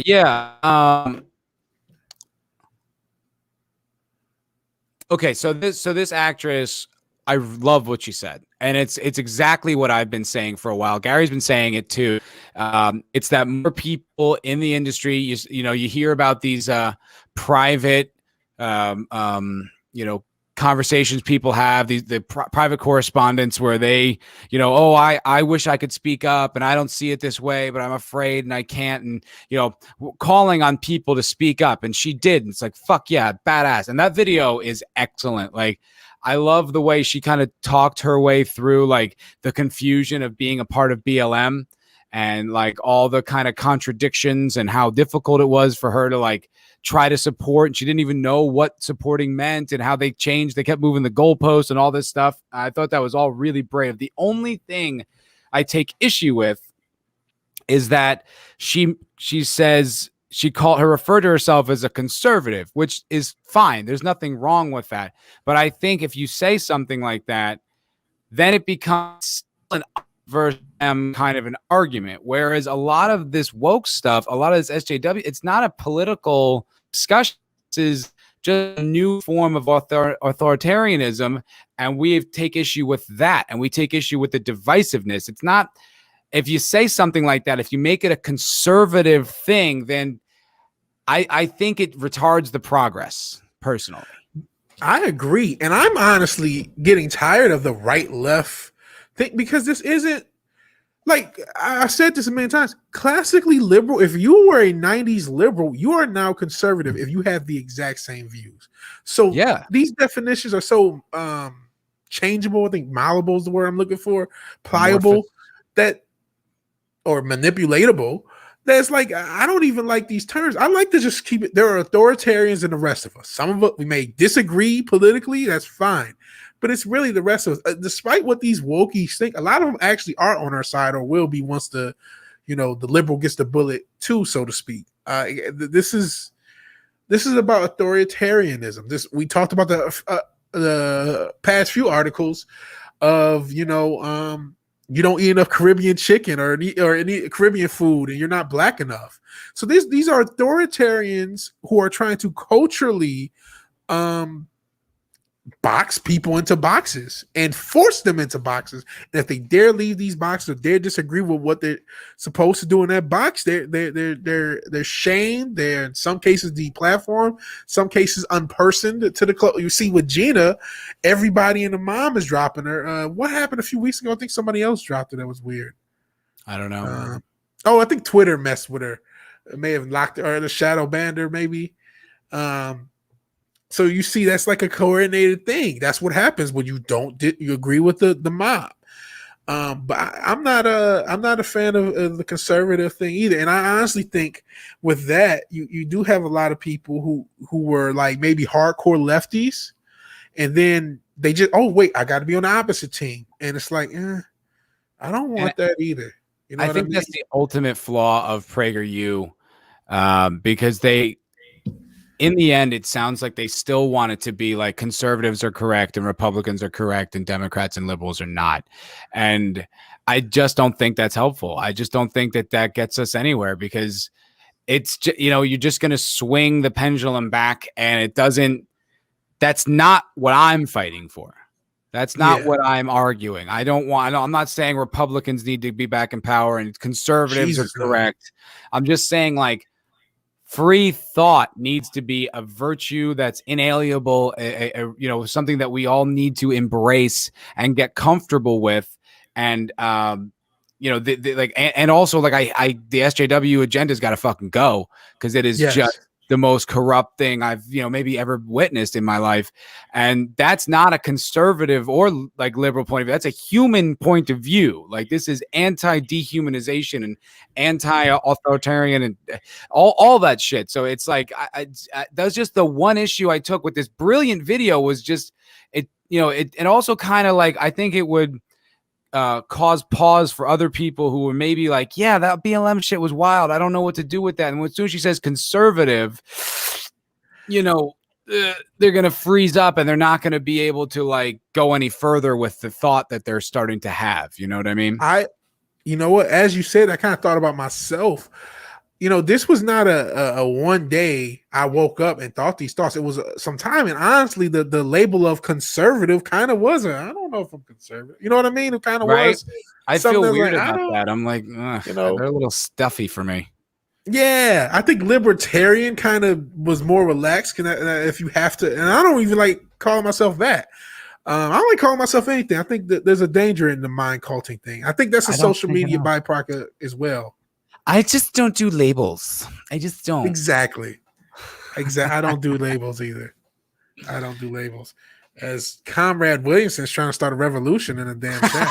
He's trying to yeah. But the point is, I thought she did a great thing with that video. I thought it was really brave. It was bold. It was fucking spot on. Like, nailed it. Talked about how it's like, if you don't 100% agree, you're the enemy. And I was like, that is exactly the climate in Hollywood. I live there. That is spot on. But one of the things she did say that I was like, was that she said after she reached out, after she, went out and said this, she got a good response back from people. And she said, from all these agents. And I was like, agents? Like, I was hoping it would be like, other performers. I was like, agents. I'm like, all right, but they're just concerned with getting their clients work, and they have these bloated client lists of white people that they can't book. it's not exactly the type of ally I want. You know what I mean? Like I was like, that's not Yeah. like a free thinker. Like that's just someone who wants to make money and is sick of that not being able to make money with their white clients. I'm like, I don't really. Yeah, they have Nah, that's a conflict of interest, honestly. yeah, and it's like it's not the righteous virtue that I'm trying to find and trying to hear from people. That's just more self-interest. It's like, all right, I mean, I don't give a fuck what agents say or agents are scum. Like, ugh. It looks like, did Darius Munchausen leave? Peace out, Darius, if you did leave. He just chatted like a minute ago. Yeah, I'm not sure if he left or what's going on. So, oh no, he's still here. Yeah. I'm not sure. Somebody left. Okay, so whoever left, bye. Appreciate it. It says, damn, someone is leaving us and telling us why and when. It's okay. If you just lurked.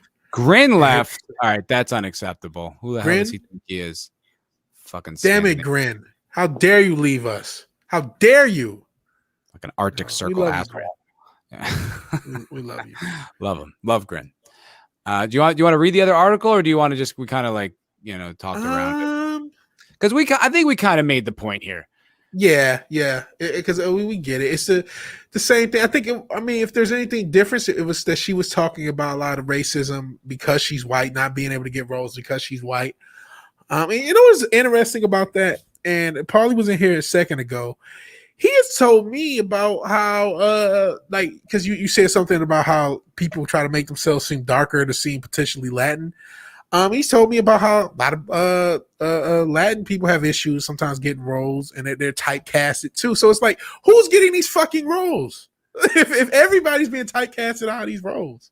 Hollywood's brutal. I never like pitied myself for not getting work. It's hard, man. It's so competitive. But it was it is, man. But and there's just so many people. You can't believe how many actors there are. But it's like. It's the other stuff that really bothers me. It's the political climate that drives me fucking nuts. It's the fact that you can't, like, that you're subjected to that oppressive mindset everywhere you go. Like the social justice narrative is just crammed into your head with a sledgehammer, man. It's like, there was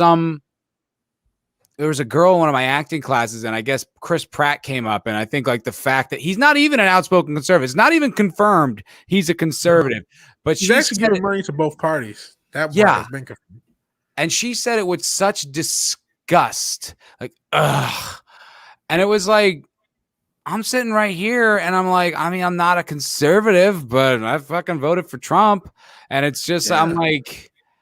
I'm just like, it's such an impressive environment because now no one else disagreed with her. So now, like, the implication is everyone thinks the exact same. And that not only is like, she's not a conservative, the idea of being a conservative is so repulsive and so repugnant. In a room full of mixed people, she would say it without outlandish disgust. So now this cannot be the point of view. And it's just such an uncomfortable environment to exist in. And that's the fucking whole goddamn city, especially the entertainment portions of it. And that's the part that I was like, this is fucking ridiculous. I can't live like this. And I guarantee that you were not the only person in the room who probably thought to, had some mental pushback, but just didn't really say anything. Probably. I don't know. That was a woke ass. Who knows? Everyone knows. Who knows? And just another point. I never found anyone there who was even mildly outside of like the click think. Yeah. Anyway, sorry. Well, no, I had another point to that, and it kind of came up. We talked about politics. I talked about what I thought about the right and left, and everyone kind of declared their politics. I think having some sort of centrism is the most relevant thing. Being able to see, I hate saying both sides. I don't think a lot of these things are binary. I think the binary division of things, well, this is a concern. I like a lot of these things are much more nuanced and require much more nuance. And I think really there's probably not a one size fits all. Like it's probably certain policies work for certain cities and they don't work for others. And it's, absolutely.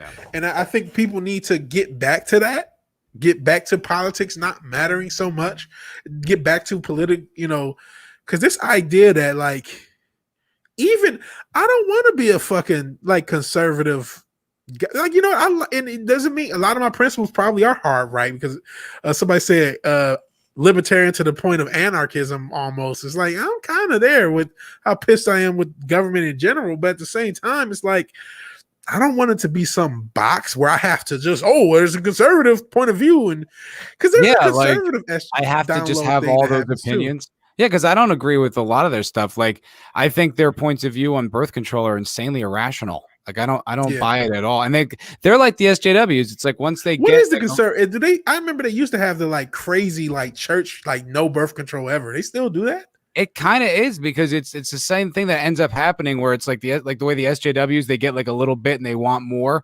It's like once again, it's amorphous. It's different from individuals and whatever. Yeah.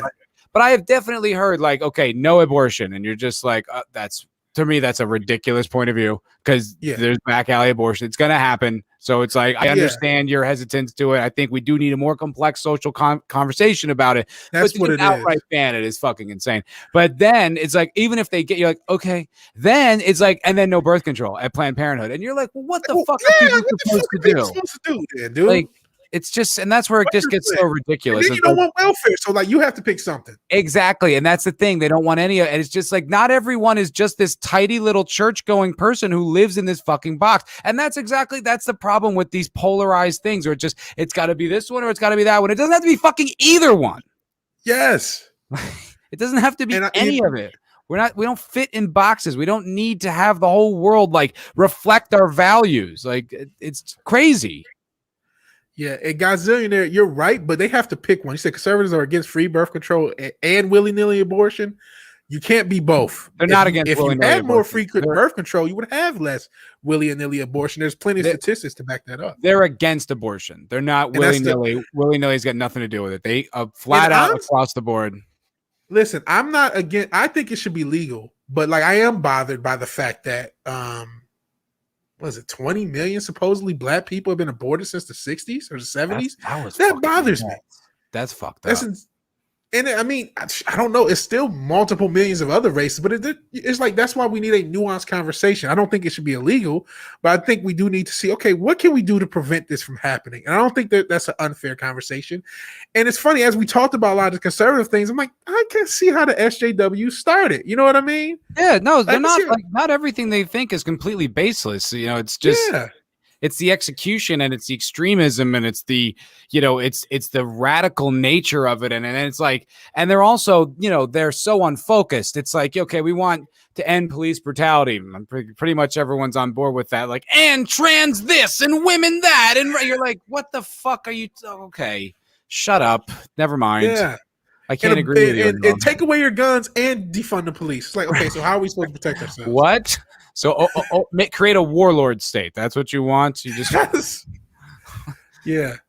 And again, and this will probably get me yeeted for even talking about this thing. But yeah, if you have an ultrasound and your baby has half a head, won't live, what are you gonna do? Yeah, I mean, abortion should definitely be legal. It shouldn't be. It's not fair. It's too complex, and like the thing is, it's going to happen. Whether your morals are, it's not your right to moralize for other people. And I understand the repulsion to it. It's something I hope I never have to make that decision. I never have, and I hope I never will. But it's it's just that human nature is messy, and you can't just have these blanket rules for people because not everyone fits into your tidy little box, and it is what it is. And ultimately, even if you don't respect that, it's gonna happen. And so it'd be better to have in a medical facility than like on the streets, I think. Because that's what would happen before this was like it would still happen. Like they still happened in the 30s and the 40s. They just were like. And they were kind of a thing. Like people knew about the back alley abortion. It was a thing. It was a part of the culture. So it was going to happen regardless. Yeah, or it's like it gets worse. Like it gets to be like infanticide. Like people kill their babies like after they're born. Like it is what I mean. This is a really loaded conversation. But that kind of irrational generalizations. It's just I find that as irritating as anything the SJWs have to say. It's like, oh, shut the fuck up. Agree. And that's kind of the that's the point. Like you don't have to pick a side because there aren't two sides. There is no spoon. There is no spoon. There is not Ripper would say, there's no white guy waiting to shoot me coming out the street. There's no woke SJW waiting to just at you, or some crazy conservative to tell you, what's wrong. They're just people. They're individuals, and it's okay to have different beliefs. And in fact, we need different beliefs. That's how we get. That's how we get a lot of good things. Yeah, like I heard on Unsafe Space last week, it was Cameron Pasha was on, and this other dude, and Kerry and Carter. And it was like a really complex discussion about like ethics and morals. And Kerry and Cameron are both religious, and Carter and the other guy aren't. And it was such a mature, like healthy conversation about these different ideas and people just coming at it from a different angle. And no one got shitty. No one got judgmental. No one got condescending. It was just like different points of view as to why this is like, and that's what we should be having all the time. I mean, that's the conversations we should be trying to have. I mean, it's tough. Like it's a skill set you do have to develop, but this kind of all or nothing thing that's just so prevalent is I find to be one of the most dangerous things. Yeah. A gazillionaire says diversity of thought, which, yeah. That's how I treat you. And you know what, New Bomb Turk? You brought up the Chauvin thing, and then you brought up the guy. I'm not touching either story on this channel. I'm not touching the Chauvin thing, and I'm not touching. And I had the brother's name who got killed. I'm not trying to disparage it. I'm just not touching it, man. Because these stories, they have become lightning rods for propaganda at this point, and conservative propaganda just as much. I was really pissed about fucking Crowder doing the knee on the neck thing. I'm like, really, dude? We talk about how fucked up this platform is and fighting for free speech, but you gotta fucking use free speech responsibly. If you're just gonna be a fucking troll, I don't know what to tell you, man. There was a different way of getting that point across without trying to troll people. That's my opinion, and I get why people are pissed. I don't know what he said. I don't want to get into it. Yeah, it's not. He simulated what happened to George Floyd on him. The thing, Crowder kind of irritates me. Like, I respect him because I think he was one of those voices that early on was very instrumental in having a contrary conversation, that was still new. You know what I mean? Him showing up at those college camps, like I respect that and I appreciate that. I swear to God, I watch him. He just seems like one of those smug people on earth. He seems like if he was on the left, like he seems like it's the same, a lot of that same SJW energy. Yeah, it's smug. I know what's right. Everybody else is dumb. Yeah. It's funny. I like Quarter Black too. I kind of feel like I like Quarter Black. I like Quarter Black a lot, and I like Quarter Black and Adam more than I like Tim and Crowder. Tim is okay. Tim Pool, he doesn't really offend me. Tim's fine. Crowder, yeah. Tim just kind of like, I just don't love his personality, like in the sense that I just don't respond to it. Not that I have any issues. Yeah, same thing. It's nothing wrong with him. It's not like with Crowder. It's like, like I can watch a Tim Pool video. I can't. There's some Crowder videos I watch, but some of it's good, but it's just so. Even if I agree with you, Crowder, it's like, it's just. And a lot of the conservative outlets are like that. Like, there's too much smugness. Like, there's too much like we all get. We understand. It's just like ew, ugh. Yeah, like I could go to a leftist for this.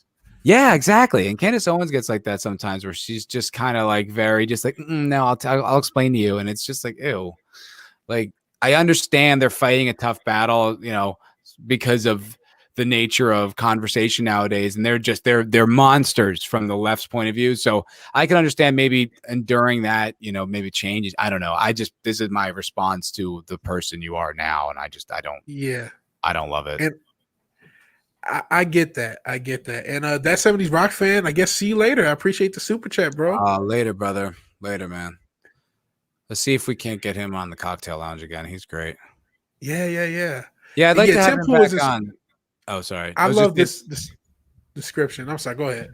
No, just about 70s rock fan, just because we had him on the cocktail lounge one night, but it was that night when Drunk 3PO and Culture were there. And it was so crowded. I don't think he really got a chance to talk. So I'd like to have him on again. Yeah.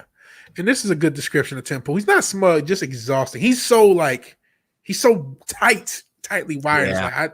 And he's got that really like, like the Shapiro kind of like the kind of like high voice. And it's all just like really like, and it's, I don't know, like. He seems like he's stressed. and anxious. And everything is an exclamation. Every video is like, "Oh my god, this happened. This is crazy." Like, it's all like over now. Like, this is a game changer. It's like, I mean, some of that is probably working, but I think that's his personality too. He just seems like that tightly wound type guy.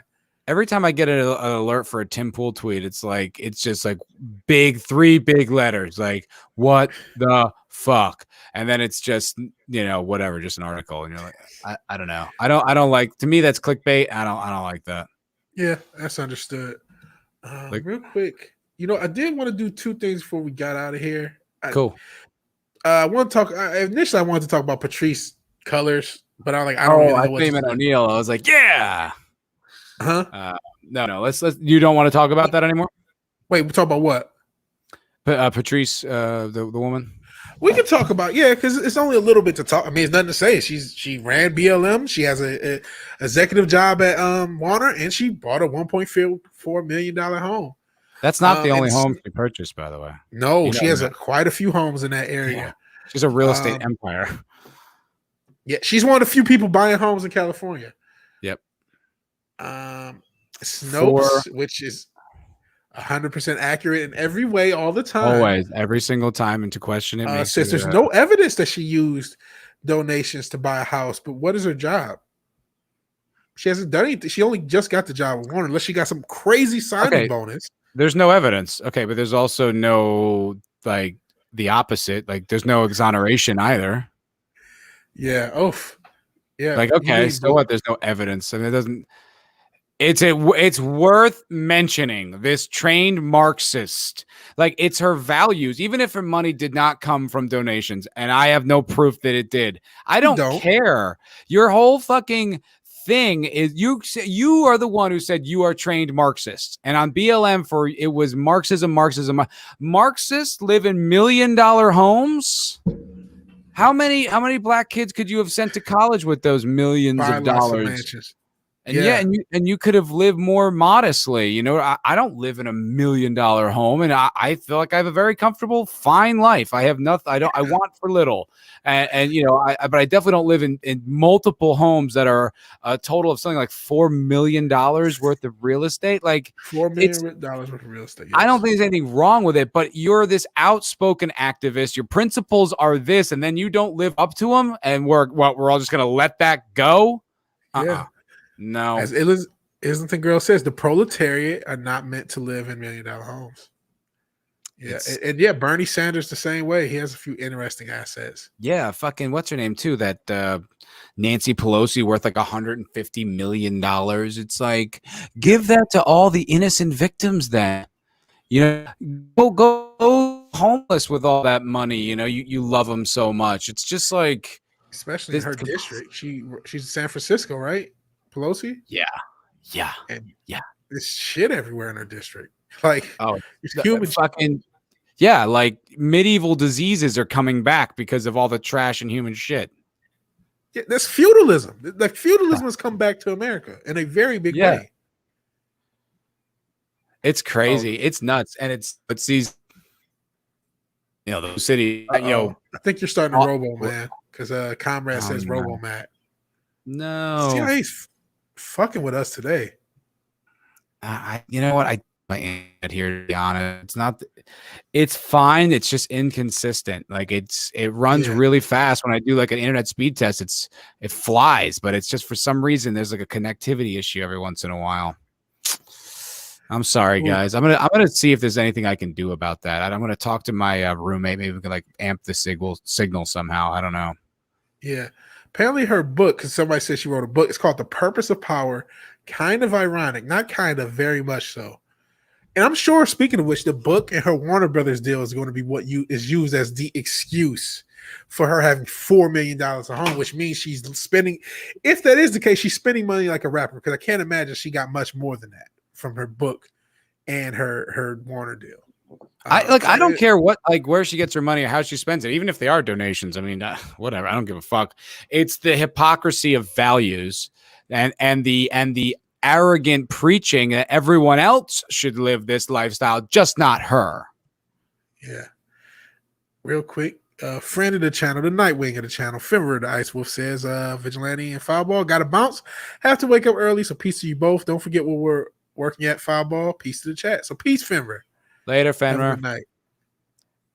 And Rajesh, I wanted to say he's starting ILM. Apparently, I don't know if that's Indian Lives Matter or Irish Lives Matter.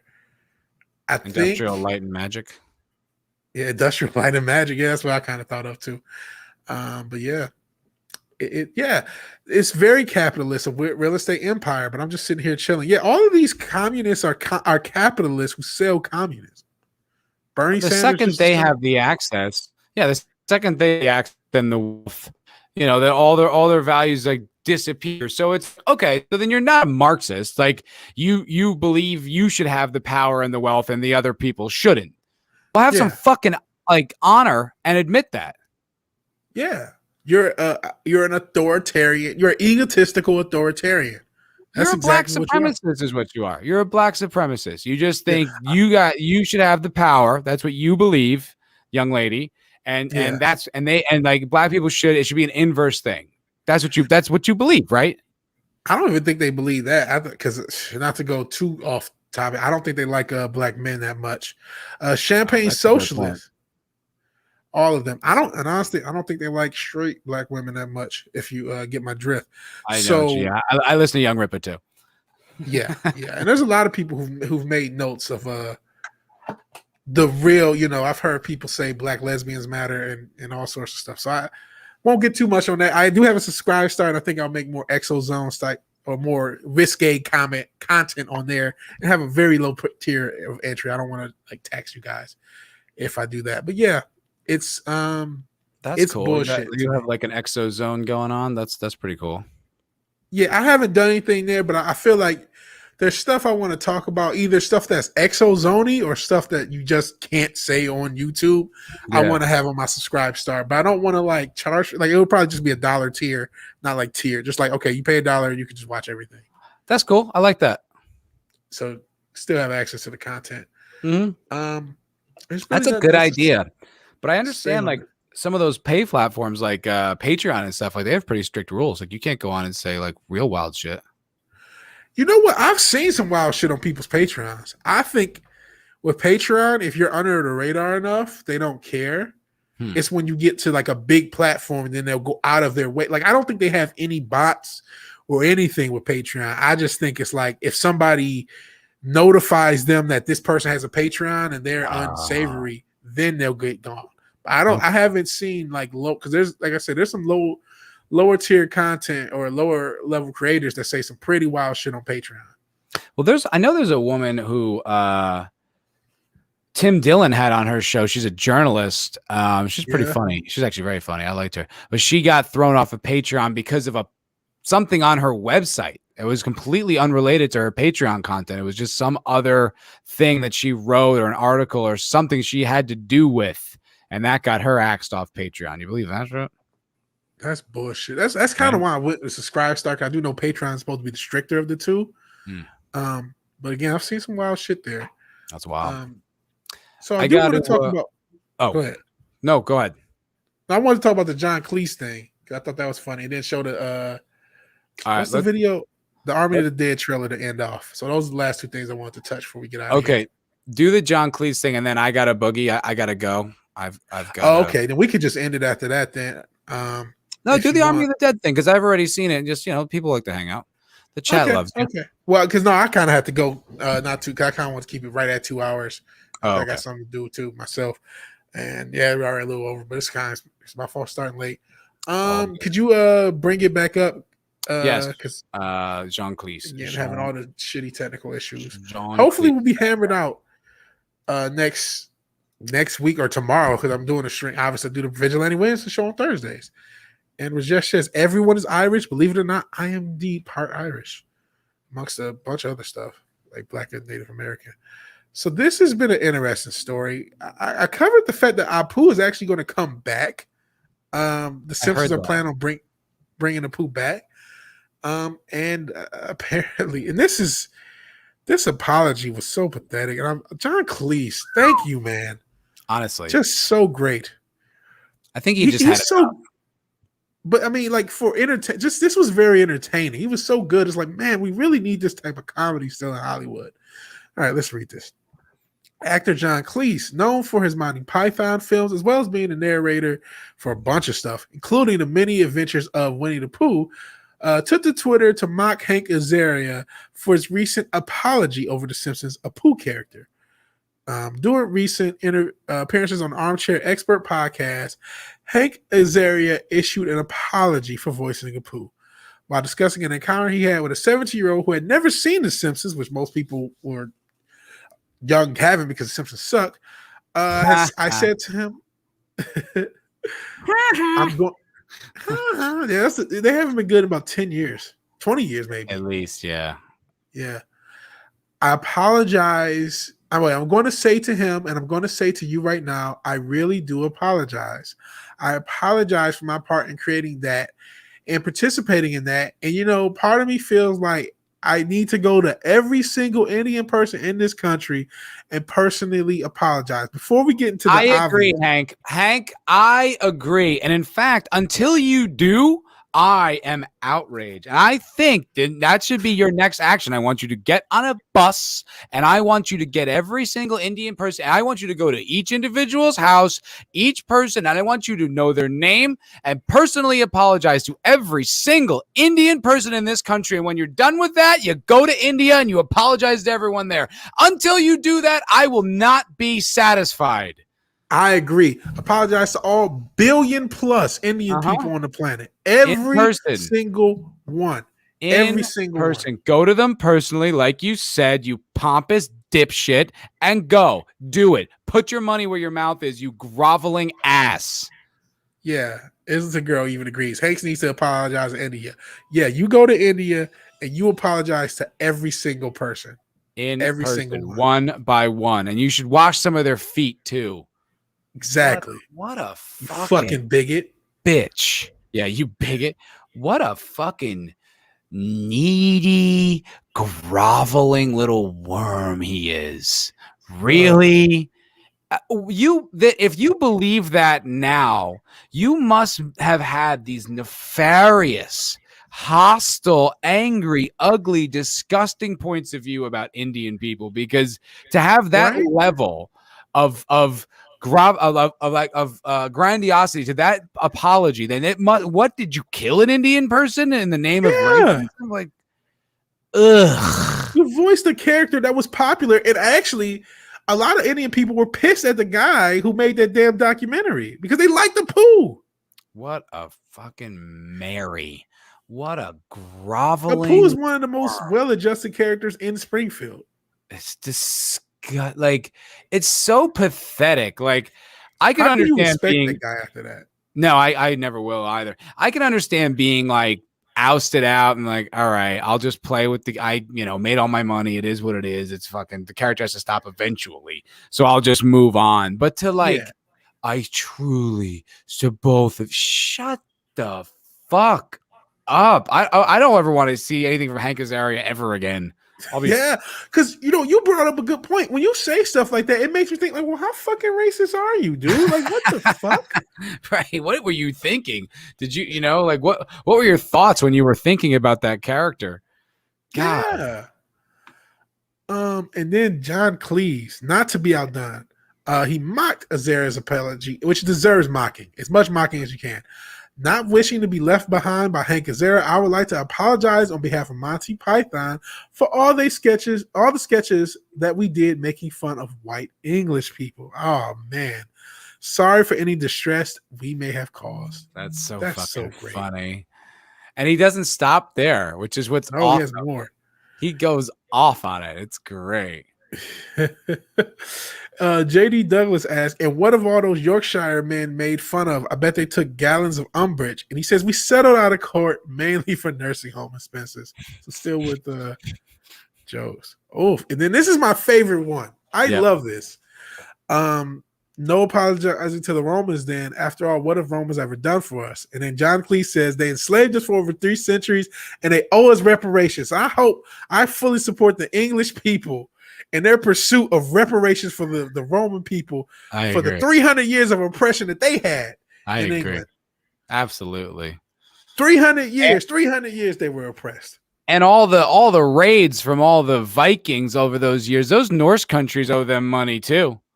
You know, let's not stop with Rome. I mean, all those northern English cities were like settled by Viking raiders. I mean, that's cultural appropriation, that's colonization, that's a lot. They owe England big. Exactly. It makes all of you oppressors, you oppressive bigots. This is fucking great. I'm sorry that we found them hilarious. Couldn't help ourselves. It says it makes you oppressors. Sheesh. I love There's it. This wit is not that much. There's not this much wit in Hollywood. Oh my God. He says, don't bait the vegans. They don't have enough on their plate anyway. Good job, John, please. Good job. That didn't really have much to do with either. Fucking great. That is absolutely didn't have anything to do with vegans, but it's kind of in line with mocking like SJW type people. That's how refreshing is that? Yeah. And I just remembered the technical issue, so I can't play the trailer anyway. So I think that's probably say a little bit more. Fuck it, let's do it. No, you said it. You know what? Let's give the people what they want. Okay. Yeah. Sorry to rush everybody. I do want to get this out of here. I want you guys to have the best show possible. But we got other stuff to do. We have lives, so I do want to hurry up and get this done. But yeah, that whole story is great. Well, John Cleese is great. Hank Azaria, like, dude, like, how can you be that apologetic? Yeah, I'm done with you, Hank. I'll never look upon you with respect ever again. I did want to say something about what we're about to watch. And it's an opinion I think we've both kind of talked about, and one that's starting to become more and more refined in my brain as we go on. Fucking Snyder fans, dude. I think there's something going on with that community. Like, they resemble SJWs to me in a really weird way. So is this a Snyder thing? This Army of the This Dead? is a Snyder movie. And I put out a video, like, a trailer reaction, which I never do trailer reactions. And I just woke up and heard about this. You had said something about it, and then I saw your video, and I didn't want to watch it because I wanted to authentically react on stream. Yeah, but like, I did it to whatever, just because it was fun. It didn't do great. It's got like 135 views, but it has a total of likes and dislikes. It has a total of 25 interactions, and it's got 14 likes and 11 downvotes. So I take it you weren't that fond of it. I wasn't, but I wasn't like, it's just my opinion. Like, it was delivered funny. Like, it was like, I think I did it. It was a good video. It's not like the video sucked. You know what I mean? It was just a trailer reaction, but it was like, and then I got these comments. They're not up because, like, YouTube removes like really hostile comments, but they were just like, oh, you're going to be that asshole with that take. Like, like, these just really like angry. It's like, oh, your precious Zack Snyder can't be criticized. There is something up with these dudes, man. There is something going on with Snyder fans. Yeah. There's reasons. I understand where, like, I don't want to say I understand. I hate the execs attacking fans and calling people toxic, but these Snyder, there's something there. Yeah. It's not totally warrantless, man. No. I mean, like I said, I still don't think those execs, I don't think it matters. I still think you should be making the things that the fans want. But there's just something about these, because they're like boycotting like HBO Max because they won't get into the Snyderverse and all this shit. You got your movie, dude. Yeah, shut the fuck up. And like, he's not Kubrick. Okay. No, he's far fucking from it. Yeah, he's a guy. Like, what? Are you a huge Sucker Punch fan? Like, it's not like David Fincher where he's got this like indelible body of work. Like, he's just a dude. Could you guys fucking relax? Yeah. Anyway, do you want to watch the trailer? Yeah, let's watch the trailer.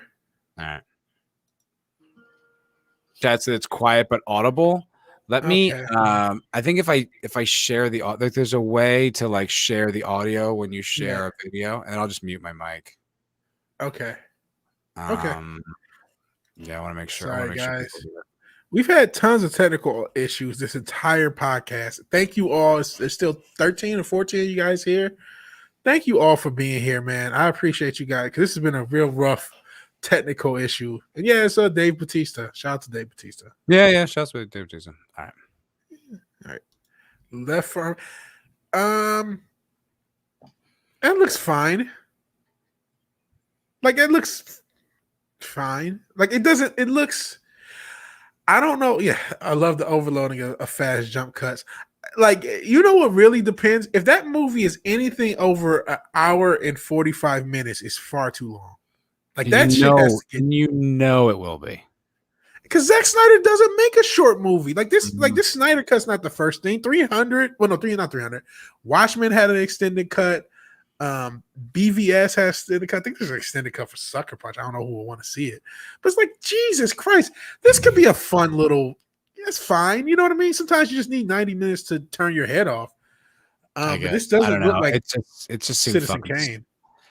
No, it doesn't. I thought it seemed fucking stupid. Like, I was just like, that was so over the top. Like, and I was like, my thing was like, wait, what's the world building? Like, are the zombies just in Vegas, or were like it just didn't make any sense to me. Like, I'm a little more charitable on like rewatching it right now.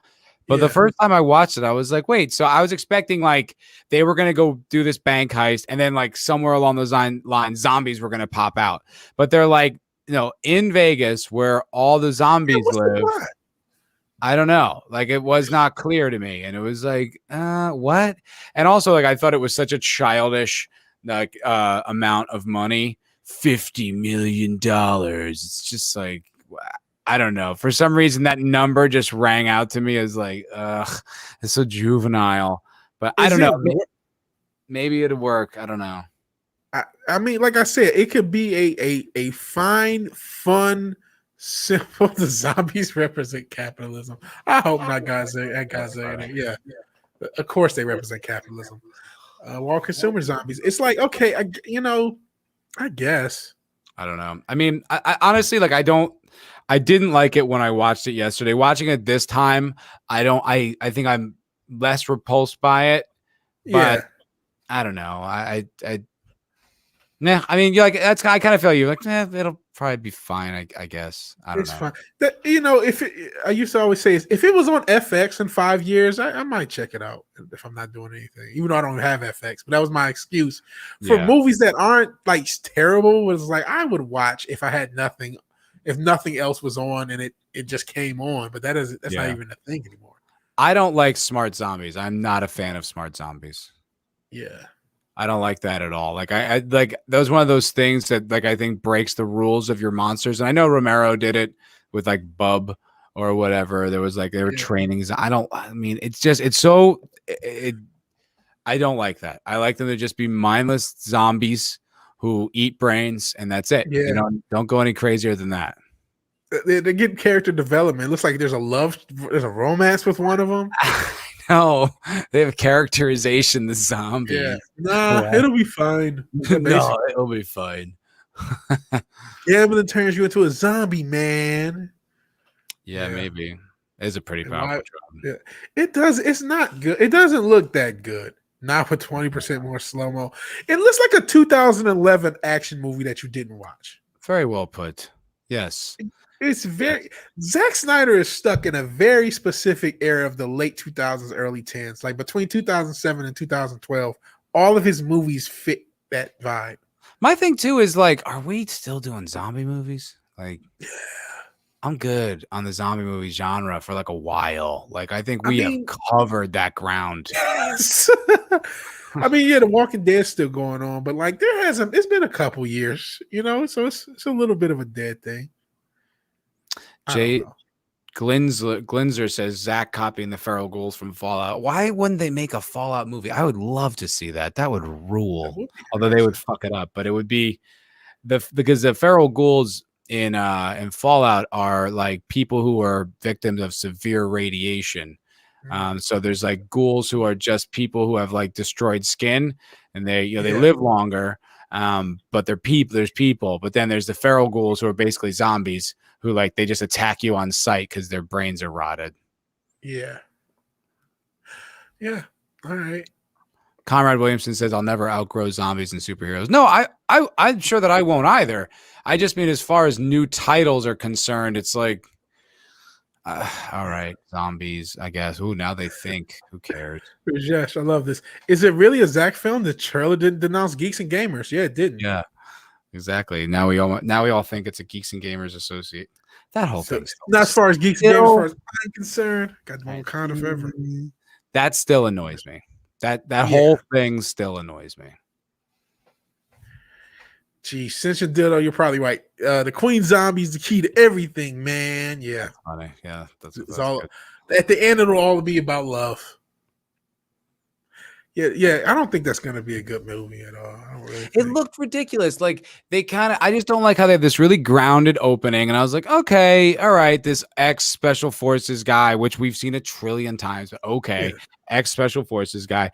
But then it's like it just got so ridiculous. Like that guy has like that concrete cutting thing. Like I just feel like, it's cool and all, but and then they're all just like shooting from the hip, like aren't you in a situation where every single bullet would be precious? Yes. Zack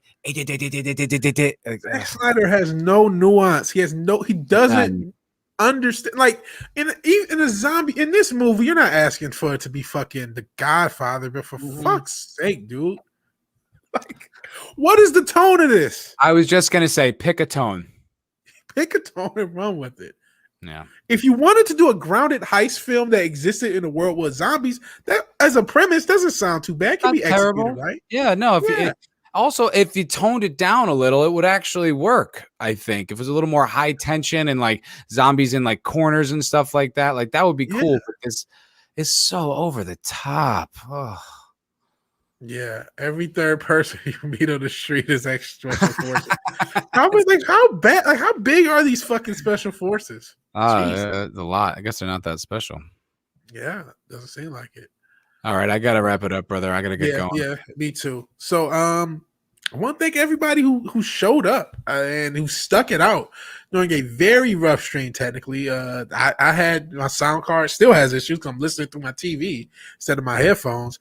And Matt roboted, and then like I said, I just had tons of issues. I couldn't even bring stuff up, but you guys stuck it out. And actually, not only that, I couldn't simulcast to Twitch or D Live. I'm not sure what that's about, but this is only YouTube. So thank you all for showing up. Anything you want to say before closing? No, I thank you guys for hanging out with us, and thank you for your patience. I really appreciate that. Absolutely, also have to mention our benefactor, Ogre Squasher 101. Thank you, Ogre Squasher, man. Thank you. I don't know how. I mean, congratulations that you have so much disposable income. That's fucking awesome. Absolutely. But thank you really for sharing it with us, because that's fucking wild how much it's. Thank you. It's so incredibly generous. And not to be outdone, because every super chat counts. That 70s Rock fan also gave me a $10 super chat, and I appreciate that as well. Thank you both. It means a lot. 100%. And I do have one last thing to say. Yeah. This is Culture Crime Fighters. We are a culture crimes task force, so powerful, so far-reaching, not even the most dastardly of villains can escape. Our goal is to identify and defeat all culture criminals wherever they lurk and destroy them. For too long have these cretins carried out their nefarious deeds, and we will sit for it no longer. Beware, you may commit your culture crimes, but if you do, justice will be served at the hands of the Culture Crime Fighters. Peace, everybody. If you like the video, please like the video. If you're not obliged, I forgot what I'm saying. Just bye.